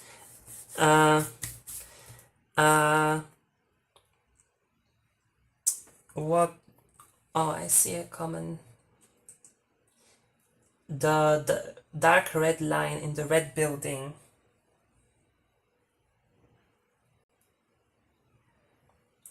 Oh, I did see it, but I didn't mention it because like you could, this is a good point. You actually could see this dark line here, but I don't know if it would be that easy to like put it together. There's like 8 pieces of it, but then you could only have like this section and go to the sides. Yeah, this is actually a good point. Yeah, I think you could do this way, but also I think more recognizable is this line of pieces because you have 2 different colors than this, like in your brain, in your perception, because if you have this, you can go by windows, but also if you actually see this line, you can go by the line because you know that the line is here, but still you have to look at the windows, right? Or by shape. Yeah, I know I did this first, but I think you go both ways, but this one is more distinguishable for me because you have the very dark color and the red color. So let's abandon those. I don't want to look at them. Let's maybe try to focus on the lamp. So we have some pieces that are tree and a lamp. So what we want to look for is can we connect something to the lamp? And actually, yes, we can. And what would be the easiest? I think it would be to look at the rooftops. Because we have like two pieces with the rooftops, and the one is, oh, actually three. We can look at this. This is the darker rooftop, so it's outside of the lamp, right? So it should be outside of the lamp. And this one is inside, so let's put it inside, and this is also inside. Okay, and we also have this rooftop, but it also has the sky, so it should go up, right? Let's try it. Yeah. Yeah, so oh, this is the next rooftop. Sorry, I missed that. Yeah, what do we have next is that we can take the sections that have like different lines on them and maybe some beige to like build it around the existing section that we already have. So this one probably is here. This one is probably here, but we don't have, oh, we have it actually, never mind. And this one is probably here. And now we only have pieces that are very confusing to look at. So this very big blob, what do we see? We see this is in the sky, but also it's very big. So in the sky, what is really big? This, right? So let's try. Yeah. The next thing is, oh, there's a beige on it, so it should be here. It has like this, I don't know if you can see. There are like those many different things here. We can try to put it together like this. Okay. We are now left with the plants, and there's one random piece of books, so we can put it in. So we have the books completed finally. Oh, there are some beige left. All right. So now, instead of doing the oh, this is again the lamp. Instead of doing the plants to help us with the lamp, we can take the darkest ones from the lamp. Maybe try to look for the lamp again, if we can find something. Yeah, like 3 pieces. This is the one that we are missing here, actually. Oh, not this. Here. And this one is here. Alright, so what do we see? We see that here is like a white line. Do we have any pieces with a white line on it? Yes, we have 2. So let's put this one here and this one here. Alright. What do we have next? We have this piece with a blue, pink something. So it's probably is the window, right? So let's put it next to the window. What do we have next? We have something with the beige, so it's probably window, right?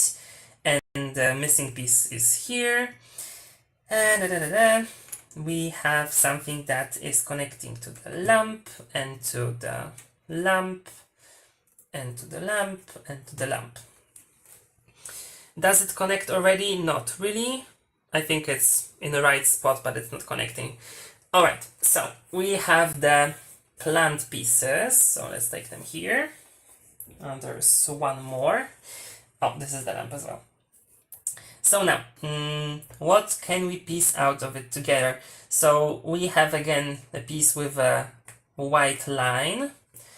Do we have more white lines? We actually do. This is very misleading because we have those pieces with the light, with the white line, like this.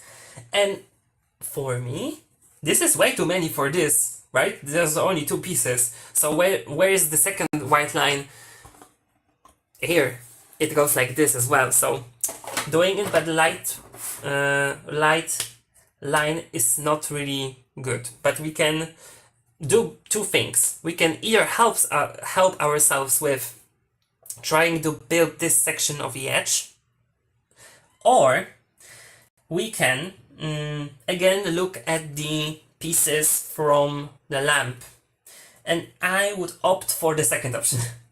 So we have pieces with the lamp,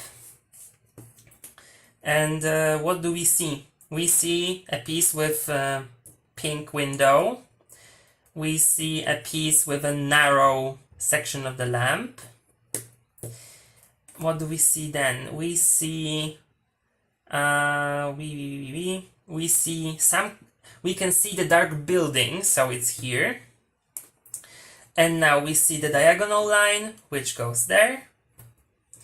And now we are left with just random bits, so we can just try and see how it goes. This one should be here, and here, and here, and here. Right, so now we are in a better position, right? Because we took those white stripes aside, and now we are left only with those. And what can we tell about them? That these are the darker ones. You cannot really see on this slide, but if you look at those two are dark. So the darker ones, and also they have some black parts of it, so it's the lamp. And the darker pieces is here. Again, the dark piece is somewhere on here. And this one is here. We just go by shape at this point. This is here. This is the narrow black line, so it's here. This goes here, and we just continue by the piece shape. We don't really think much. We just do by piece shape, and we are happy that we are done. Yeah, so now again, two options. We can go to the right building, or we can, after some break, try to do this. And normally I would try to do the middle building, so let's go there. What we can look at. We have some details on those two pieces, and we have the windows with the blue curtains that are not very helpful. Oh, we have a piece that has like a part of the right building, so we can put it in. And I would go for the details, so let's grab it here, and this one should go here. Now we can switch to look at piece shape. So this is the only piece that goes there, and this is here, this is here, this here, here, and here. So now we are missing two pieces at least. And we also have this pile, right? Which we cannot really do at this point because it's not connecting to anything, but we have to keep that in mind that they will be connected to something else. So what can we do? Let's just take everything, actually. Everything that has the right building on it.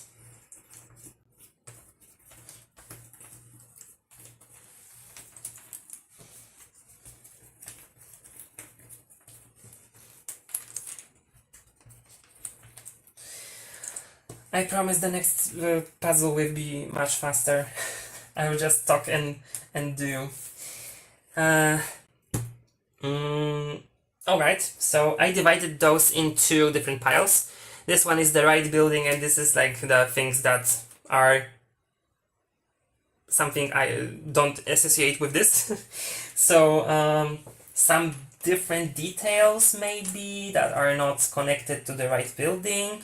Something that is not the sky, which the sky is really horrible actually. Yeah, so everything is left. And this is what we have. So maybe try to look at the red rooftop and then maybe the next ones, because I want to avoid the right building as I can. So we have this piece, which is a window, and it should go here. Window sill that we were missing. And yeah, the red rooftop. So what we can see, we know that this is the horizontal black line, and we have actually 3 pieces that has it, but this one is different because, look, because it has like a line in between and not like on the top. So where should it go? The same as here. Remember, we had this line, so it should go in the same line.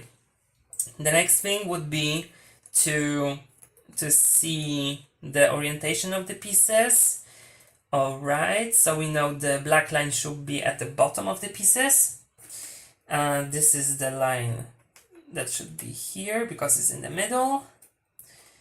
This also should be in the middle. Like this. Like this. Just look at the line. The line. And the line. And the line. So now we don't have any lines left, but we can focus on some, because we have like the skeleton of the pieces that are here. So we can just fill it in. This rooftop with this and this rooftop. Now we have those pieces that are like a design on top, because well, why not? And then we have the red rooftop to be done. I think it's, yeah. And now we also have the window again, and we have the rooftop here. And now we are left with some strange doors and handrails, so probably it is down there. So we have a green door, which is only 2 pieces. We can try to connect it and place it here. We have something that we spotted before, so it's there. We have something that we never seen before, but it has like a tree trunk, and tree trunk means it's here. Now we have the missing piece of the walkway, and now we are left with those 2, and we don't want to do those 2 before we have the whole building. So maybe let's grab pieces with the line on it. There is some lamp details. Okay, I think this will go there. Yeah. So what we have now is sky, pieces with the sky that will connect to the edge because there are some black parts on it, some detailed puzzles with pieces with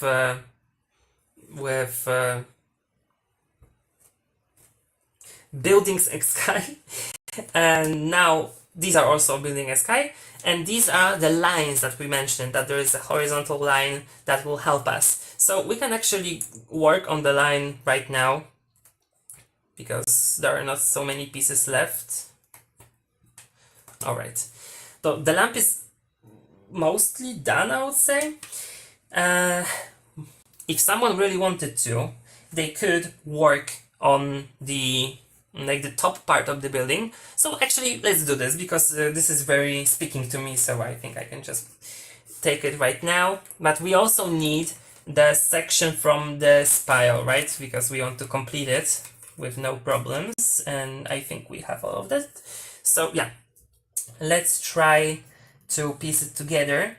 We have those pieces that have a sky on it, so we have to find a piece that has less sky, more sky on it from this side, and no sky on this side. So no sky is here, and more sky is here.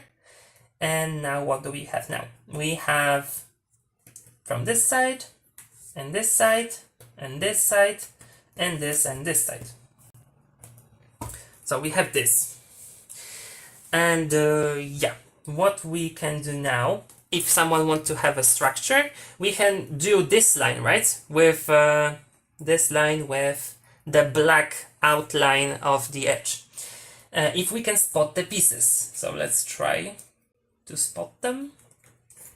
If we can. And I think I spotted most of them, but I'm not sure. So let's try to look for those pieces, right? Because we are missing those as well. So this is the missing one, and this too. And now, what do we have here? We can, as well, again, try to look at the windows and do the details. This is what I would do, because I'm good with finding details and just placing them where they should go.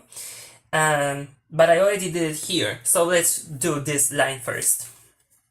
Okay, so we can see one of the pieces has this gray thing on it, so let's place it right here.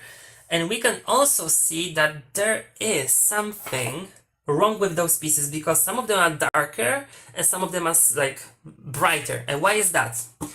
To know this, we have to look at the image. See, we have this strange thing here that is like the part of the window, because what we are looking at is like the inside of a cafe, as they say.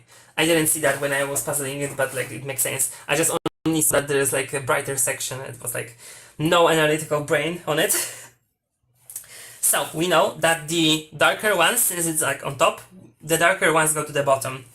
So let's grab the darker ones here, here.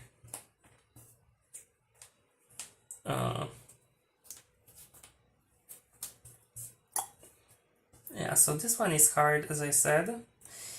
Yeah, this and this and this. So see, we also did the,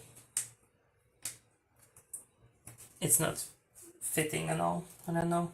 So let's build on top of it instead. Right, right, right, right. Yeah. So we have this now. And what we can do is to either do the edge, if we don't want to do this, or this edge, or we can finish the details in here, because there is like nothing left in the sky. Alright, we have this. We also can continue this line with those pieces, right? Because we know they are going to connect with this. So let's go. Right, we have the end. This is like the top row, so the edge will go there. What do we have next? We also have some darker buildings, so it's here. And we also have the red rooftop, so it's here. And we also have the last piece here. So what we are missing? We have some pieces missing here, and they require gray section. So let's grab pieces with gray. And we see the tree trunk, we see the bicycle, we see this window, and basically this is very fast to do when you like spot this thing. And next, what we can do, we see that there is a mug in the window, so we basically have to do it again. We just do this, and this is the yellow lamp, so it's here. It's a yellow curtain, so it's here. These are the books, so it should be here. Pink lamp, so it's here. This is the tree trunk again, so here. This is a red, or maybe not red, but like, yeah, the big lamp. So it's here. The plants are here. And also what we could do is, if you look closely at those pieces, they have, hello, can we, oh yeah, we can see that aside from the building, there's also like this, I don't know, the rainbow shaped line of bricks that are like longer. So these are the tops of the windows, so we can look at this. And we can also try to locate them where the window sills are, actually, because since this building is done like maybe not entirely vertically, but sorry, horizontally, but it's like kind of in perspective, the lines change. But if you look at the pieces and you were like having, let's say this, and we see that there is a window sill, we can just look at the window sills, right? So window sill is here, here, here, here, and here. And what are the options? Well, actually only here, right? We can see that this piece has something from the top section because it's beige, so it's here. And yeah, we have the lamp again. We have this, and this. We can also, it is very difficult this time to like puzzle with the black line here because they're like exactly in between the pieces, so you cannot really spot it. Here, here, here, here, here, here, here, here, here, and here. So we have this building done now. So we have two options. Either to do the sky from this and go in, go out, or we can do the edge and have like smaller, like maybe not small, but like more section, more tips for us to like puzzle by shape the sky if you have to puzzle by shape, and I have to, so I'll do the edge. So let's grab maybe the plant edge first here, yeah, and the building edge, and we can see a lamp here, the vertical line here, this lamp here as well, and lamp here. We can also see the diagonal lines. I don't know if you can see. Yeah, and they are only here. So actually from these pieces we can also just take those, because these are the only ones with the diagonal lines. Right, so now let's just... and actually this section can only be done by just looking at the pieces and thinking about it. You don't really have like that much to look at because the outline is like kind of the same, so it's not really helpful to look at it.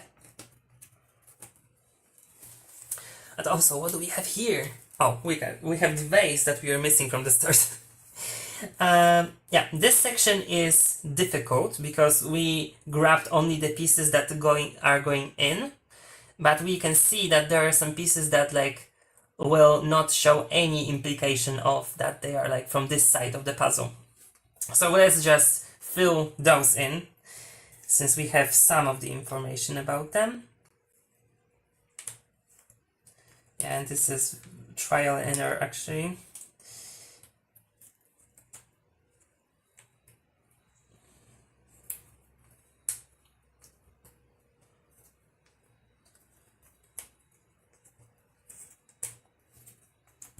Right. So now let's just take those pieces with the sky here, and those, take them down. We have some strange colors here, so it probably is somewhere around here, and here, and here. Alright, so this is the sky as well, sorry. So let's try to do those that have no color on it. And now we are starting with the line, because see, this line is not all the way through, it starts here and goes up. The same on the top. So let's see if we can do it. Yes, this is here.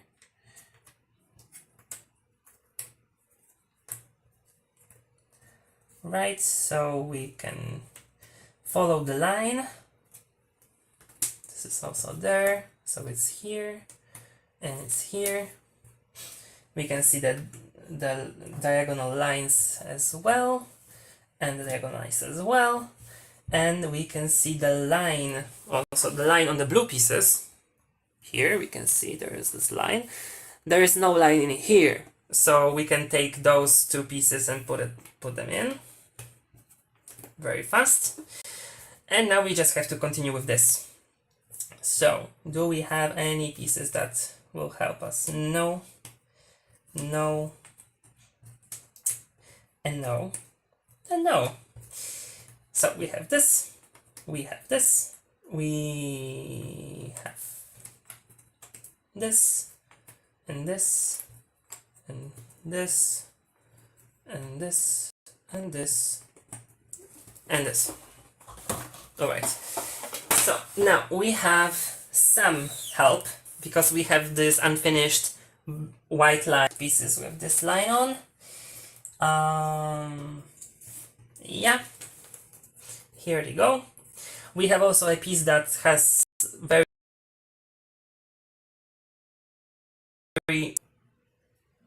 right here on the top, so it's here. Now we can just place them in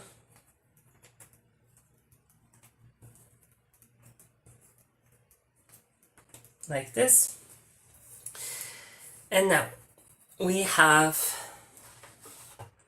if someone wanted to just do it by shape, by any means go on, but if you look closely at this image, we can already see that this is much lighter than this section, and there is also brighter here.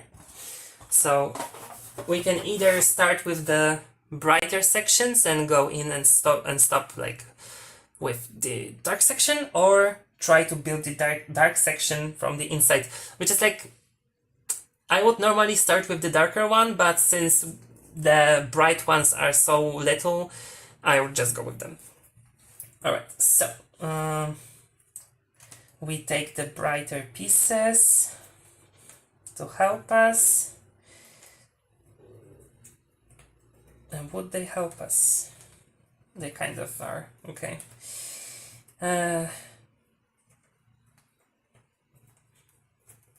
Alright, and now we are just going by shape.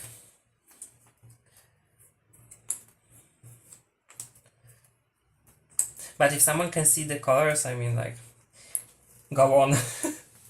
I can't.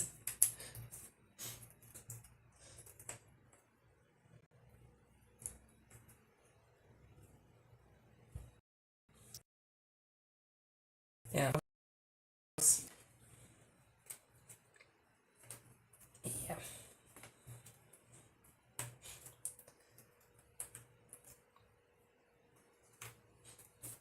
All right.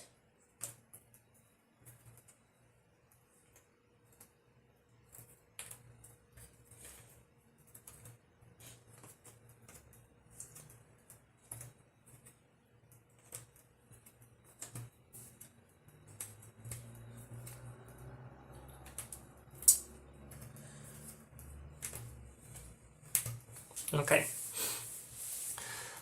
Yeah, so we completed the puzzle. So before we go to the next one, are there any questions to this puzzle or to the things that I was talking about, because I don't remember like 90% of what I just said. Yeah, and doing it slower works better. Yeah, probably. But also I think if we do one puzzle very detailed, then we can do the next one like in maybe not normal speed, but you know what I mean. There's also not that much to talk about in this because there are no sections to like work on, especially. So this will be all about color separation, sorting, and being able to like understand what's on a piece and what orientation it is.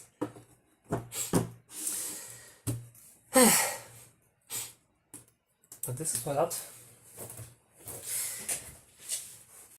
Let me grab something to drink.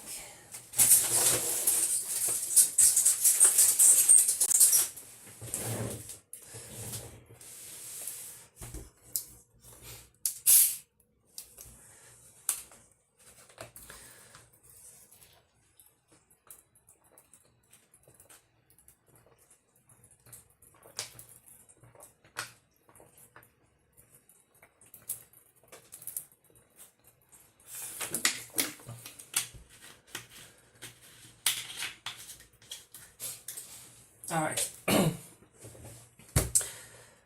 Okay, I assume there are no further questions, so we will just get rid of this puzzle.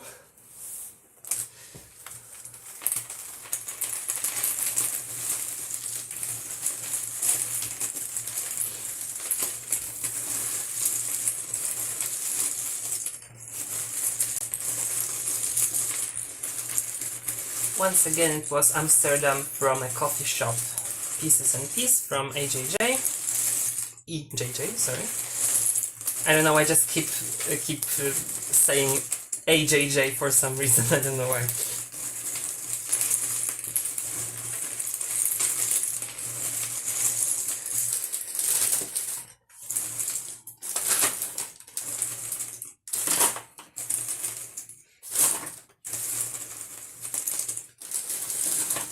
And also, if you want your puzzle to live longer, just do it very delicately when you're taking it apart. I have seen so many people be very rough with their puzzles, and they're also surprised that after like 3 times the pieces are falling apart. I'm like, okay, because you're very rough and aggressive.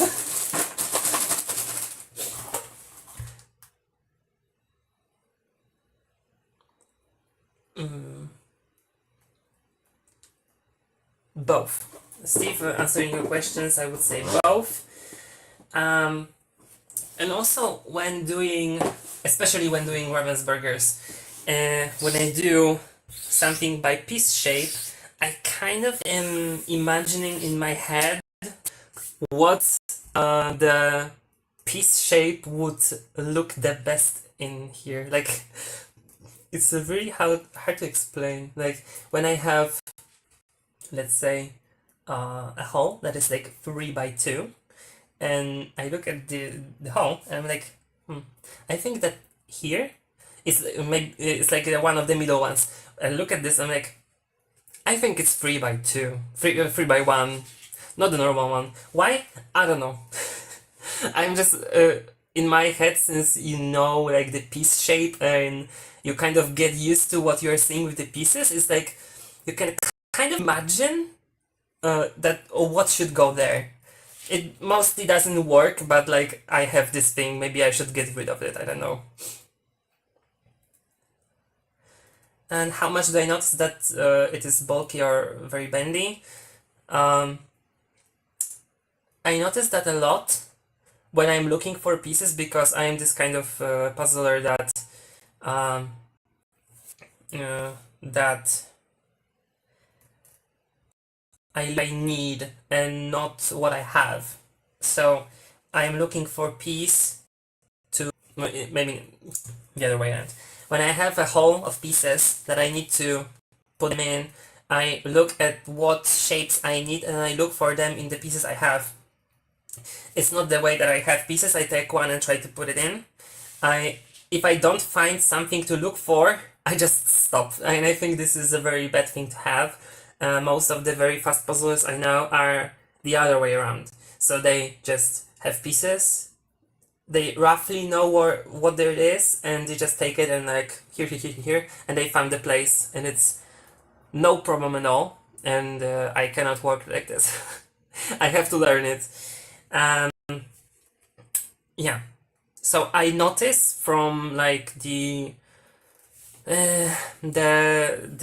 pieces that are already assembled, I notice those things that the knobs are different or there's something specific to them, but I don't really notice it that fast when I look for them in my pile, if that makes sense. Yeah, so we have the Ravensburg. Oh, it's in the back.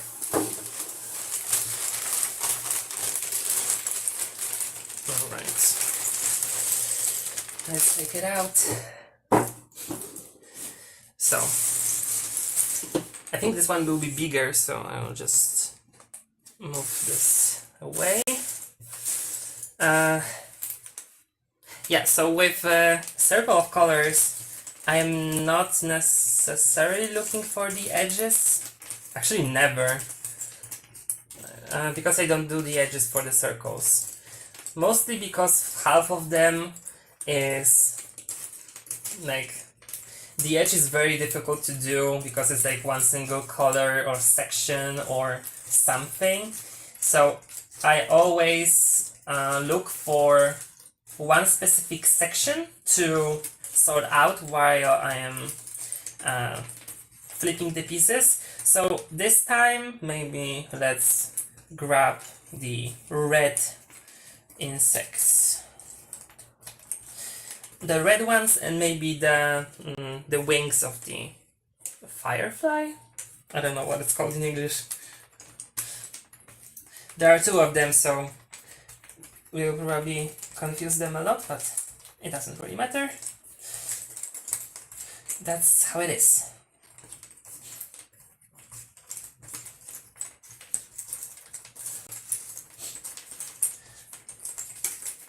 And yes, also I did look into the piece shape, the piece cut, but I only know so much. Like, and also in different brands I have the same thing. Like when I do Casterland, Cherry Pazzi, maybe not the Cherry Pazzi, they have only 2x2, but like, let's say what we did today, the Matte Papi from today's AJJ. I kind of imagined what pieces I needed when there was something missing, so it isn't really about the piece cut.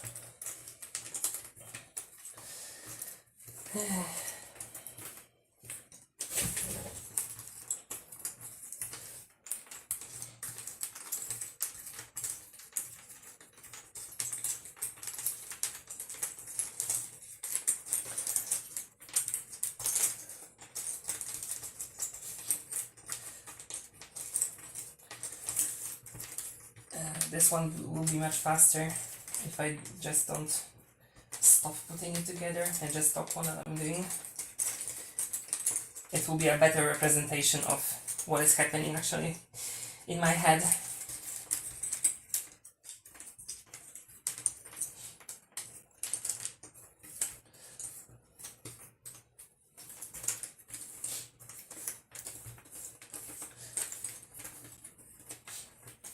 But also many things are just unconscious, maybe subconscious. Sorry, subconscious, because when you have some habits that you learn that you know are fast, you don't really want to think about them like every time you do a puzzle, because it should be automatical to have some decisions made. Yeah. So what do we see here? We see that there is this creature. So let's try to put it together, and this one well, and ladybug, and this one. There's also the edge. And what do we see on? Sorry. Maybe you'll be able to see the picture more clearly if it's like this.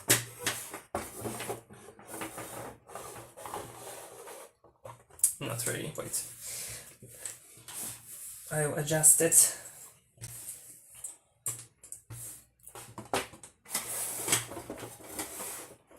So that... Oh wait, you know what? I can do this.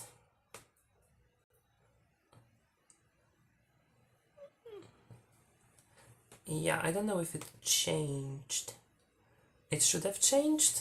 We'll see.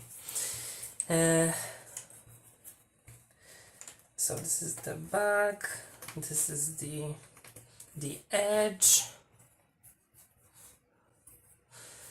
Yeah, it's changed with a delay, but it's changed. Okay, so we have this back here, and this is the outer line of this. So let's look at the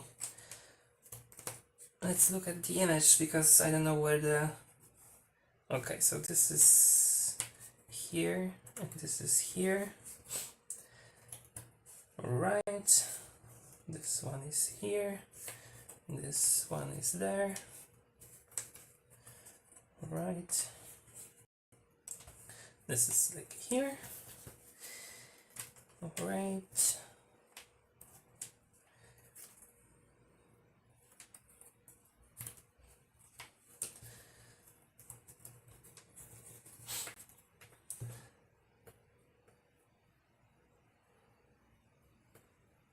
Okay.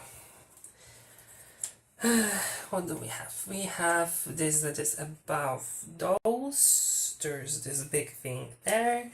We can also have this back here.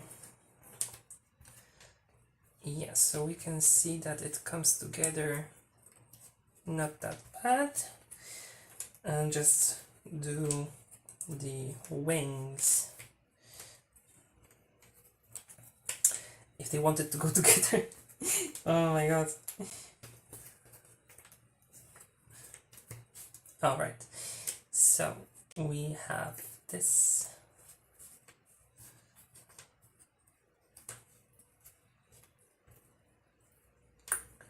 So thankfully, with Ravensburgers, there is no problem with like trying to understand which direction the pieces are with the circle of colors, compared to, let's say, Ibu that we did in the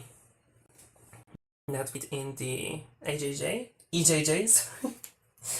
And why is that? Because I would say that in the Ibu you have to like have many different possibilities in your head active all the time, which means that you have to use some of your mind power to always have in back of your head that alright, I probably can I can find the pieces, but also they have like irregular shapes. So with Ravensburgers, there's only one instance where the pieces are not exactly like coming in together, and this is when you have this connector where two pieces are sticking together to make one knob or one hole. I don't know. I will show you in a second what it looks like and what I mean.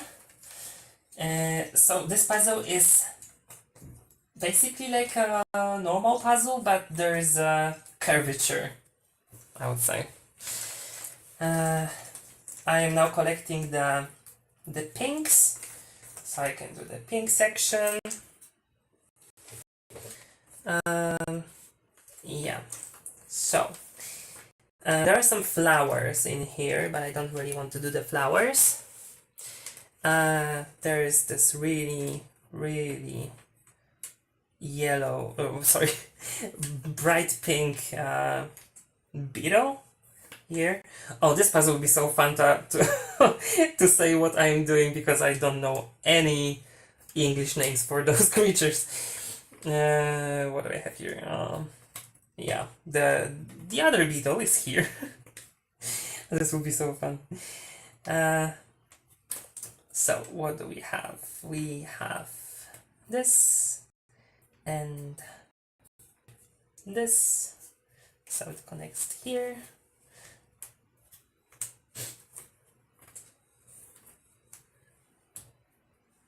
Right, so now we can see that those pieces are actually very sortable, and if you can sort this particular circle of colors fast, your time will also be very fast.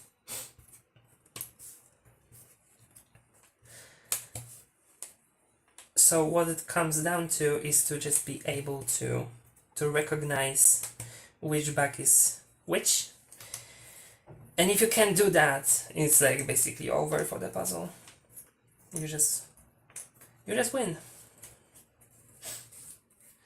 Also, looking at the image really helps. I would recommend doing that. Always. Okay, the hard thing here is the mantis. Mantis is not fun to do. Okay, we have this beetle. Oh yeah, this is the situation I was talking about. So the only way that in Ravensburgers you will not get the right connector is in this situation when you have to connect two pieces to make one in. I mean, there is a second situation, but it's basically the same, but it's like a cascade, so there are two pieces that need two rows of pieces that need to be connected to be able to make one one piece.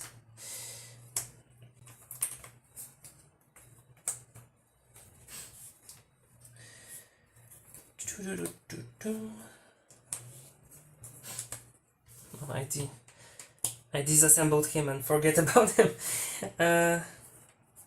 Okay. And also, if you see any pieces that are very funky, like with this one, because the edge is very wide. Oh yeah, it's zoomed in. They probably belong to the section to the special connector. Yeah, it is almost always true.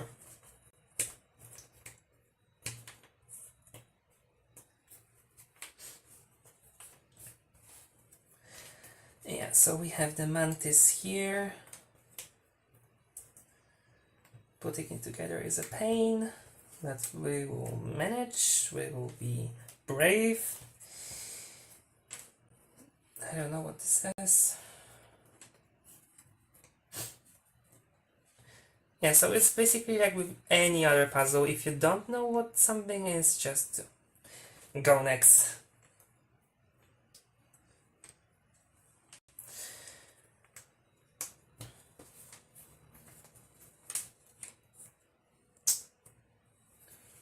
Right.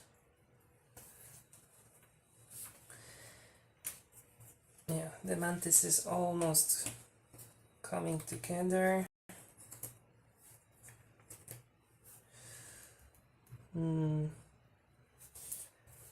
I also already assembled some of the bee.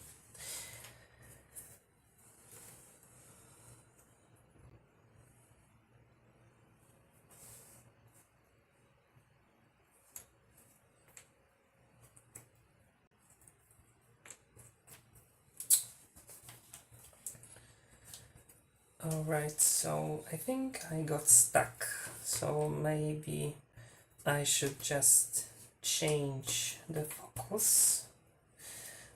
Yeah, so let's maybe go to the orange. Yeah, orange is a good choice. Orange and yellow.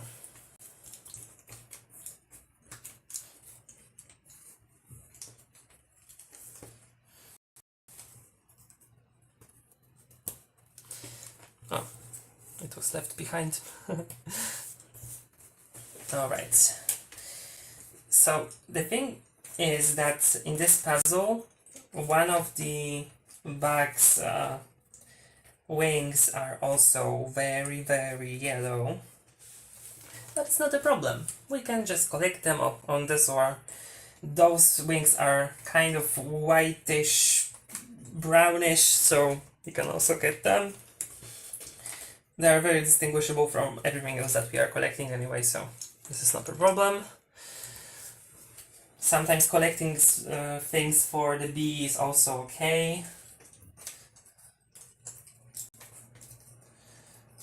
Alright, the pink, the orange. What is the best color to start with? Well, I would say every time that if you are thinking like about what color to start with, I would say the one that is the least off, or the one that looks the easiest. It really depends, just like what is your judgment at that moment? Because for me, I always start with the red here, because it is quite simple, and also it is, I would say, the smallest one. Yeah, this is the smallest one. The hardest one here, I would say, is the blue one, because it is like a quarter of a puzzle, and there are so many different flowers, leaves, and textures of, I would say, 3 or 4 those different beetles are very, you cannot really tell them apart. So yeah, I would say that. Let me turn my camera. Yeah. The red thing. So either the smallest section or the easiest one. And there is no one recipe to tell which one is the easiest, of course, because it would be too easy. Yeah. Puzzling is brutal.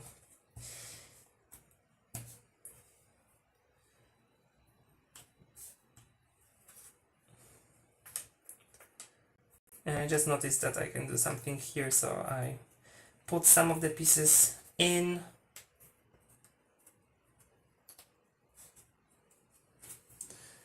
It already connects. As always, I always have this problem that I don't see things connecting. Alright, so we have the yellow.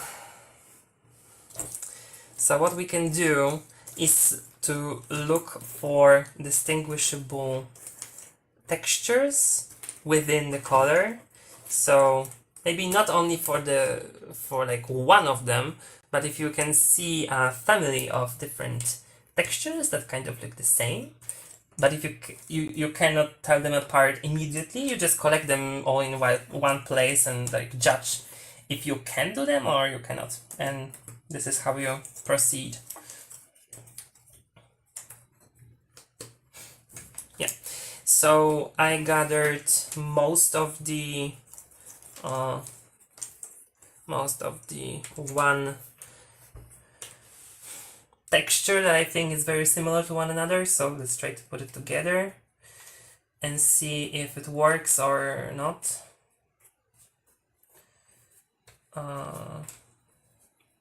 Yeah, it kind of works, but kind of not.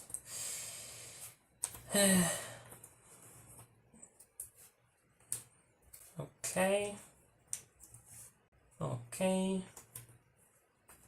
Yeah, it kind of worked. So we have this and this and this and this and I don't know this. Okay, so we have do I rotate the round puzzles? It depends. If the puzzle is very oriented, sorry for like confusion with words, then I don't. With like the great example would be the dreams puzzle, because I already know the puzzle, and yeah, if you are doing the moon or the whale or basically anything, and at the very end you have the, what is this called, clouds left, then you really want to have this in this direction so you can just go by the orientation of the clouds. But if I have, which puzzle do I rotate? I think I rotate this one actually. Maybe not the most, but I do it most of the time. What do I rotate? I would say that I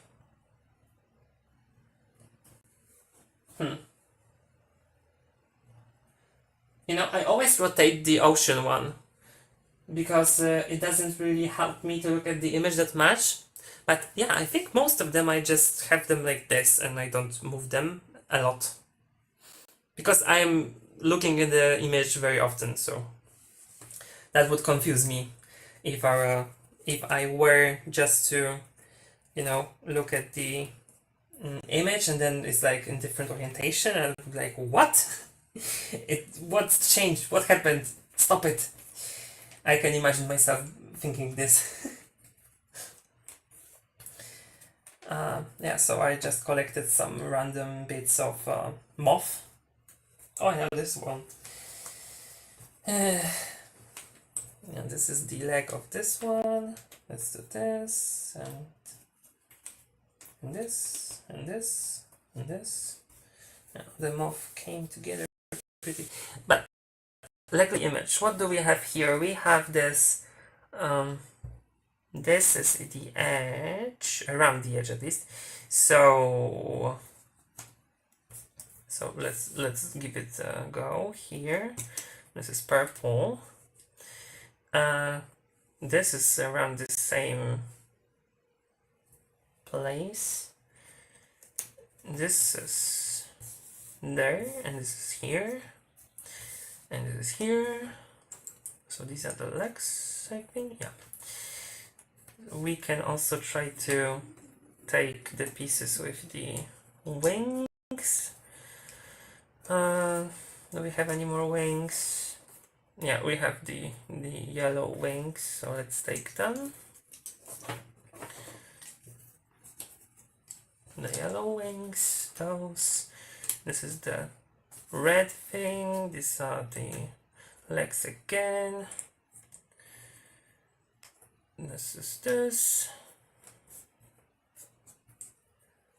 All right.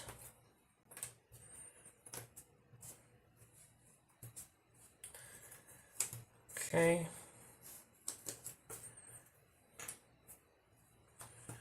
This is it.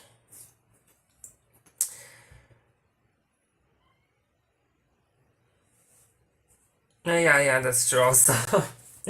I probably would have just done it and you would see. Now I will think about it.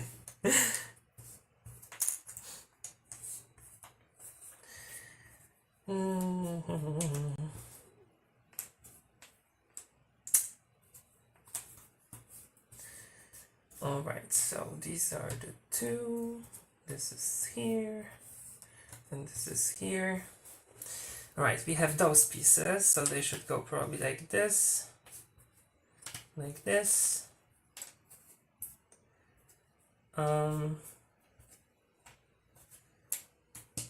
This, this, this, this. Yeah. So these are the wings. It is getting cramped.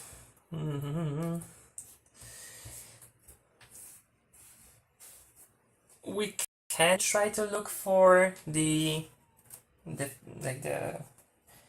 insects that those belong to, but I don't really want to do this. So the yellow thing is after the firefly. We can also see this yellow fellow. Okay, oh yeah, we have this. This is very helpful. We can see this one, which is here and here. This one goes here. We have a big flower here. And we have this here. Oh, it goes here. Alright. I was just thinking that this is taking too much space. And this is connected. Right, okay. Alright. This is the head. This is this. Yellow is here. Yellow guy. Alright. Yeah, this is the instance when you have the very wide side, but it's not connected to to those weird things. So it's not like a roll. Oh, now everything is connecting. No. Okay. Can we do this? Yes, we can. So this should go like this. And we already have this. The orange one. So I'm looking at many things at once. I'm trying to see if I can recognize the like the things they have on their head. I don't know what it's called. And also at the color and the texture and and also at this point I'm just looking at the piece shape because like why not?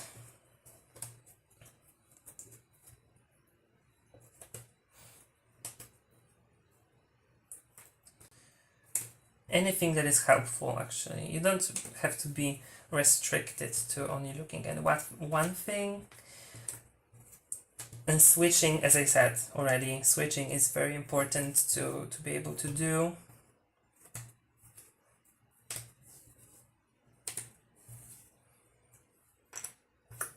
And yellow. Okay. Antennas. Let's say antennas. Why not? It sounds funny, but okay. Okay, let's grab the bags that should be connected to the wings, and also some brown parts, and maybe finish them off. Anything that we want. This is our puzzle. We don't have to follow the rules. Alright, I think I have most of it.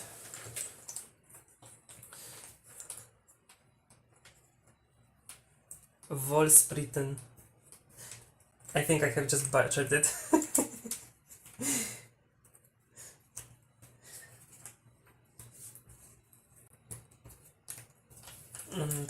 The yellow leg. Alright. So we can see the things from the mantis are coming together. The last leg here. Alright, so we can also see the antennas here. The other antennas.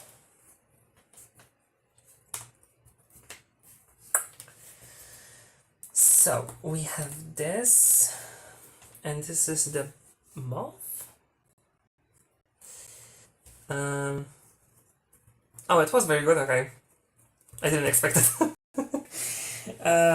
Okay, let's take the moth here. Don't fall apart. Alright, so the moth is. It's next to the mantis actually. Oh wow. That's good. Yeah, I think we'll just go with the purple. I don't like the green. Green is confusing me. We can also grab some pieces that were orange that we missed.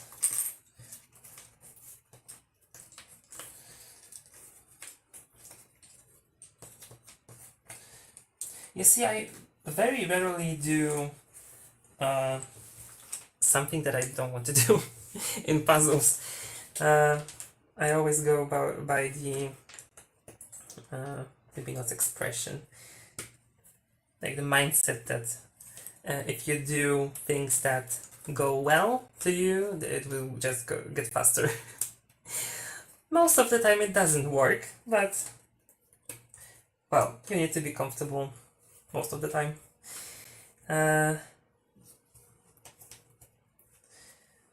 Again, recognizing some textures and colors. Next thing we'll have to see like where everything goes, because probably it won't be that simple.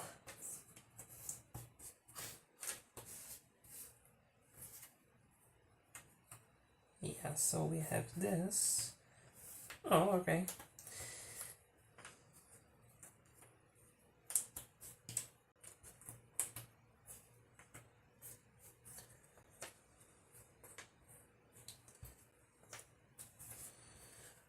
We have the colorful leaves. We also have this. This big flower is somewhere around. Oh, this is the same one. Okay. That was a surprise. What do we have? Yeah, here is this. And this is a very colorful one, so it should be there. This one is here, according to the image. This also is here. This is the grasshopper. I know so many insects, wow. This is here, and this one is here. All right, do we have everything? Probably not. We will just have to find. Yeah, let's just grab the very dark blue ones and some of the purple if we can. Oh, again, orange. We can also sort out the butterfly if we can find it. Yeah, most of it.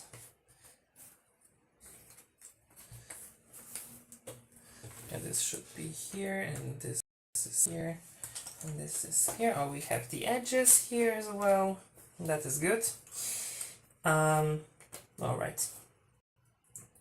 So let's just finish those sections here. Don't bother too much with them. If we cannot find them, then just leave it.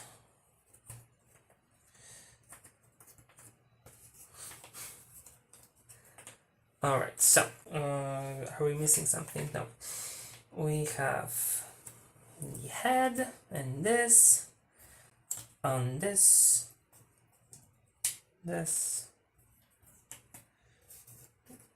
I am looking from the inside out because it's easier that way for me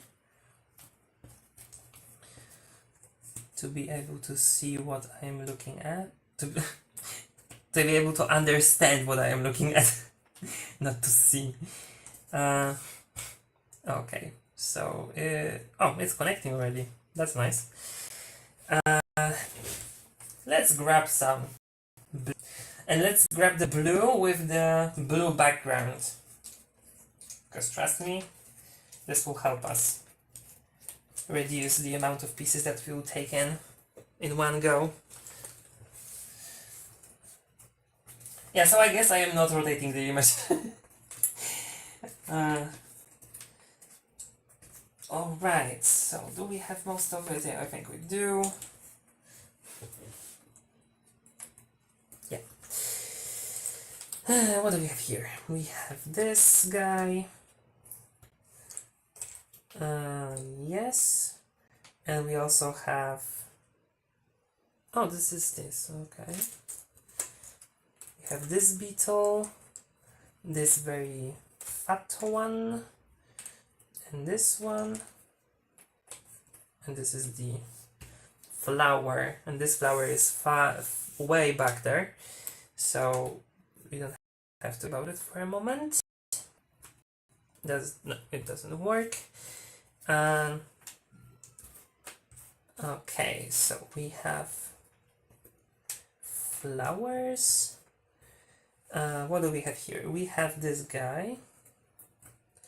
We have the end of this flower and this flower, so it connects here.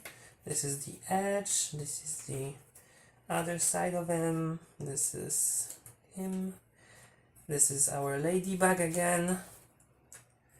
Oh, yeah, this is the end, And this is connecting here, so it should go like this and like that. And where is the leaf? The leaf is supposed to go here. And the ladybug is supposed to go where? This is a good question. In between. Alright. Yeah, so you have this. And also one really big advice is if you want to pick up any section, please, for the love of God, please just like extend it. Don't just grab it and keep it up, because it will fall apart. And what I mean by extending it is if you have the section like those two pieces, don't take them like this or like this. Please like make it up from both sides and pick it up like this so they don't fall apart. But right now they did, but you know what I mean, like so that the pieces have some kind of source that I'm pulling them in both sides so they don't like fall down or up. That's a physics lesson for everyone.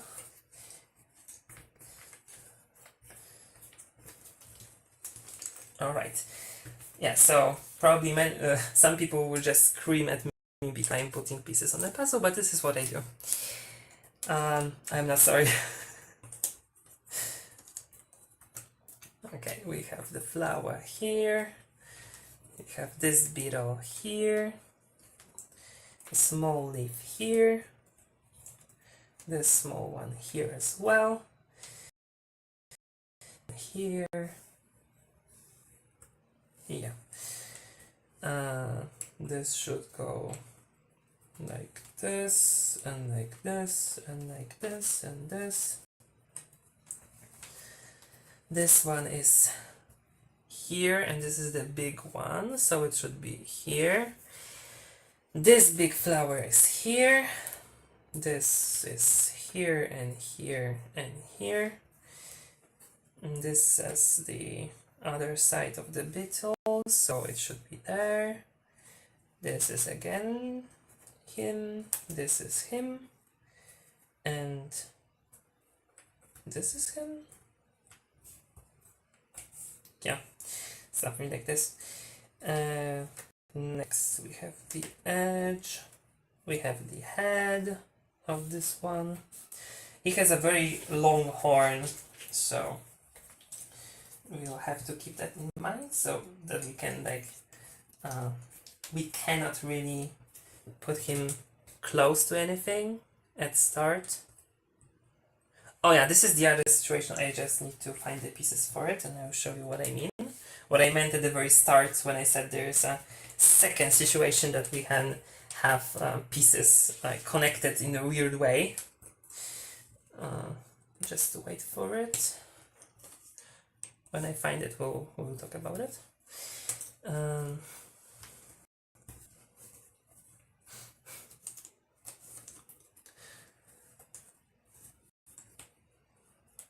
Yeah, oh, yeah. So, we have this situation. We have those three pieces. So, those two form this one in, but since this knob is very, very close to this one, which is like just created by us, we have to keep in mind that the next piece have to be also wibbly wobbly. And the next one will also be there. So I think there's like one or two situations like this in whole puzzle in Ravensburger Cat. So if you see something like this, keep that in mind. Alright, we can connect this.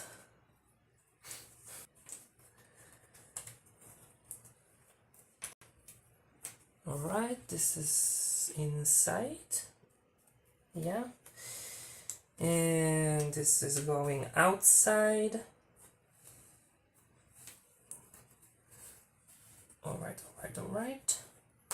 So this is here, this is here.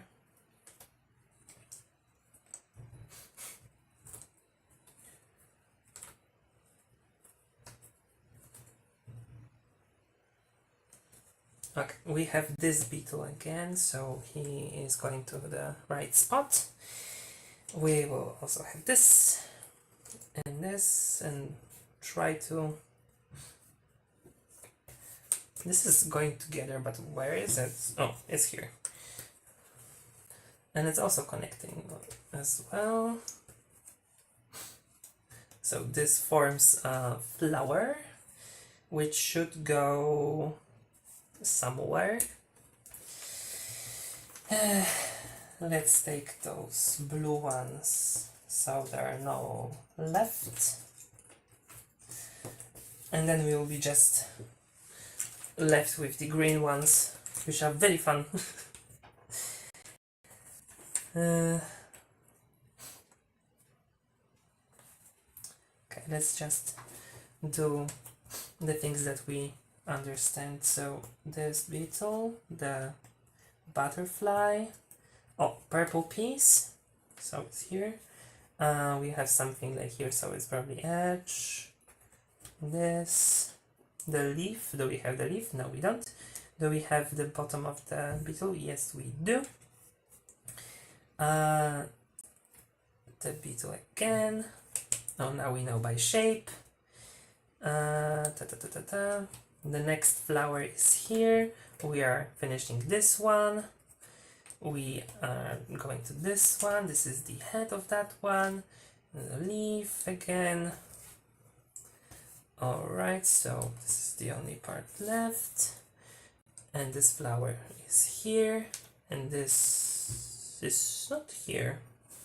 This is surprising.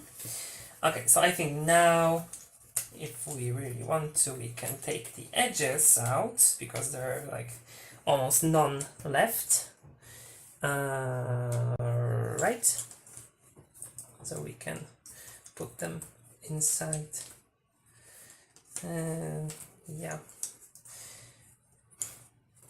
So there's this ladybug here that should be here. This is his leg. This is somewhere around here. This is purple. This is yellow. I don't know why I didn't connect it. This is his head. This is his leg again. And this is a mustache that connects there. And it's here. And this is here. And the edge is done. We can just take this here. Alright. We have the leaves here, so it should be here, and it should be there, and it should be here. So let's still try to look for something blue. And maybe the green ones that are really distinguishable. So we have this one, and this one, and this. We also have this, and this, and this, and yellow, and blue, sorry, I meant blue. Blue, here, and here, and here. Again, this, blue, sorry. And this. So now we are only left with green. Normally I would just... I think I'll just do this. It should be easier that way. So this one is here. So let's try to assemble it like this. Okay. The last one from this. Oh, maybe not the last one. Almost the last one. The ladybug is here. The wing is here. So this is here. The antennas as well, but I don't know where they go. Okay, we can see a wing here and this. And we can see the green things here. And this is here. This as well. The one big leaf is here. And this goes there, and this is the one, the one.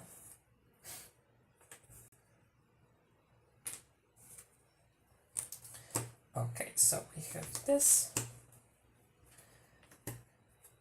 and we are basically finishing it with the green ones, which weren't that bad, but I was scared of this again, as always, basically. Yeah. So this is the circle of colors, done faster than the second puzzle that we did, the first puzzle that we did. I think it wasn't that long actually when I look at the time. Yeah, so are there any questions to this puzzle specifically?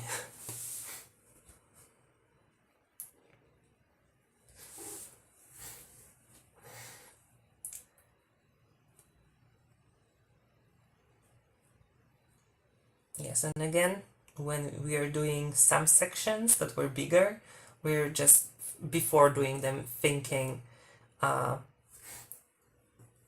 what can we learn from the pieces that we have. For example, with the, it is still a moth, I would say, so we started with the brown center.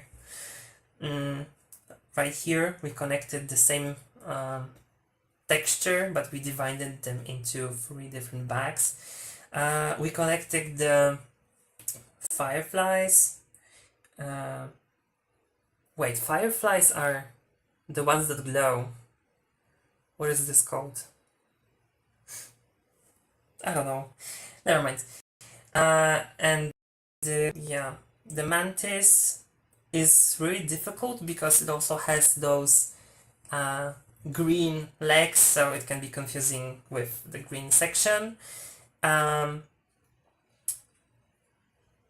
with this puzzle I would say you just need to collect all the pieces from the color section, color sector, color wedge, how do you call it? And yeah, and you just have to continue from this. Don't be scared to do puzzles in like different order than you planned ahead of time, like with the tropical fruits. You can see that there's pretty, let's say, obvious order that you could do it in. Obvious, but I always start like here, and I either go this way to finish on the pinks, or go this way and meet with the pinks like for the red, because the red is very confusing. Yeah, so if I do this, I can also do like this or this, which is not in the order as I would like to do it, because I would like to have all the section done. And that's also what happened here, right? I wanted to do the purple, but I couldn't finish it, so I went to the orange, and like everything that is not finished, I'm not like really connected to. I just let it be. Think about yourself. Put yourself together.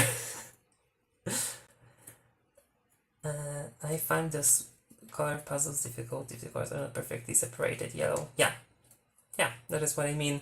So you have to look for only those colors that appear in one place at the very start. And if you have some of them that are misleading, leave them, and probably at some point it would be easier to find their correct place if you just, get more familiar with the image. So if you look a lot at the image when you do the puzzle, you will be able to like recognize where they should go. Maybe not all the time, probably not, because I also like when I have like some confusing things, I just try to think about them very fast. But you need to like take a break sometimes to just look at the image and like okay, what am I actually seeing there? What is going on? And what is going on with the pieces? Because there can be some things going on that will be very hard to understand. And it actually happened today in the AJJ, where we had this glow in the dark puzzle. I was very confused with this. I don't know. I just, for the love of me, I couldn't do this part. This little animal. I was just like, I don't understand what you are doing, and like, why are you upside down? I don't know. Other things were pretty fun, actually. The plants were really good. Yeah. And the last thing is, one person asked me a question on Instagram that I want to answer, and it was about how do I approach very hard puzzles which have like big sections of color, and maybe the puzzle is very dark. What do I do? And the answer is, there isn't really that, it's not really that much different from any other puzzles. Maybe it's different from like Details one, but like if you have a puzzle that is just like this, which someone can think that is difficult. I think at the very start I also thought that is very difficult. All you need to do every time you do a puzzle is just try to look for something that, how to say it? You have to look for something that stands out. And if nothing stands out, then yeah, this is a problem. And this problem can be solved in, I would say, two ways, which is divide the pieces in like two groups. One would be the brightest colors, and the second one would be the darkest colors. You have to have the edge. This is a must. So when you have very difficult image, you have to have the edge. So try flipping slower to be sure that you have all the edges. And also, I would say that when you have the edges, you actually have to assemble them at the very beginning, because it will help you build off of that. This is a good advice for a puzzle like the Zebrans one that I did. I think it was like a month ago. That took me more than 3 hours to complete. The edge was like the first thing I did. And also shape sorting. Shape sorting is nothing to be ashamed of, because I think some people may think that shape sorting is for those who are not able to see the details, but I wouldn't say so. I really like to shape sort, actually, and I do it quite often. Maybe not for circle puzzles, but yeah, I shape sorted one circle of colors. It was the one with the different continents and like the rainbow mandala going around, because there were like white pieces there, plain white pieces, and the shape sort was really helpful. And the shape sort generally is really helpful. When I do shape sort, I also, most of the time, like 99% of the time, I find more details on the pieces than if they are like crumbled together. I don't know actually how it works, but there is something to it. If you listen to the last video that I did with Stein, and it is the recording from the Slovenian Championships, we actually talked about how when doing this shape sort, we can actually see more on the pieces. Whether it has like with the glacier puzzle, whether it had like some dark dot on it, or the special kind of refracted light, or it was less blue or something. Like when you have so many pieces together, you don't really see it because they like, I don't know, they merge in your brain, so you don't really see as much details. But if you have many pieces and you put them in groups in shape sort, then let's say you have I don't know, 5 pieces of this shape, and 4 of them are really light and one of them is dark, then you are going to see it in a bigger contrast. So if you divide them into different groups, it is a bigger chance, bigger probability to see different, like, distinguishable features to the pieces that you weren't seeing before. Yeah, there is a question. Yes, I have done the EBU in EJJ. It was it was right before I got my new tabletop, so I actually dropped the pieces 3 times during this competition because my table was too small. I had only 1 centimeter from each side of the table because the puzzle was so big. It is 8 centimeters bigger than a circle of colors, so it wouldn't fit in like any possible way. And yeah, this puzzle was really difficult if you didn't expect it to be this really wonky, because I was thinking that I would get something like in Burger. Like, if you see this, there is a straight row of pieces in every column, and maybe sometimes there is a straight row but it divides into 2, but it's like very straightforward. And in that puzzle, the piece could be like all over the place in any. So yeah, you had to get used to it.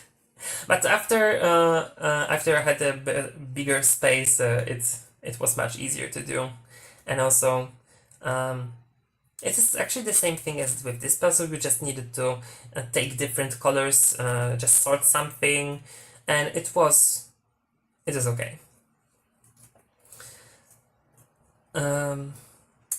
Yeah. And I think I answered the hard puzzles question. So main takeaway should be, don't be afraid to shape sort, because shape sorting is very good. Yeah. So I think for today I am done with the puzzles and with talking. I talked so much. I talked for 3 hours. Yeah, I don't know if there are any questions. Maybe I'll just wait 1 minute, and if there aren't any, then we'll just finish this up, and I will think when to do it again, because I have to find time for it. Probably on the weekend as well, but there are so many things that I have to do for my studies and for work, so we'll see how it goes. And I also would like to maybe, if you are on Instagram, give me some feedback or how it went, and how did you like it, and what would you improve or change. I will take every comment. It is like first time ever doing it, so I hope it wasn't a disaster. Yeah, so I don't see any other questions, so thank you so much for being here today, and big waves to everyone who is watching it after the fact, because it was a very short notice. And yeah, thank you so much to those who are here with me right now, to Steve, Rode, Leon 1. I think we also had a person from other person from Netherlands. Yeah, thank you so much for being here, and see you next time, and see you on EJJs probably. So bye to everyone, and see you next time.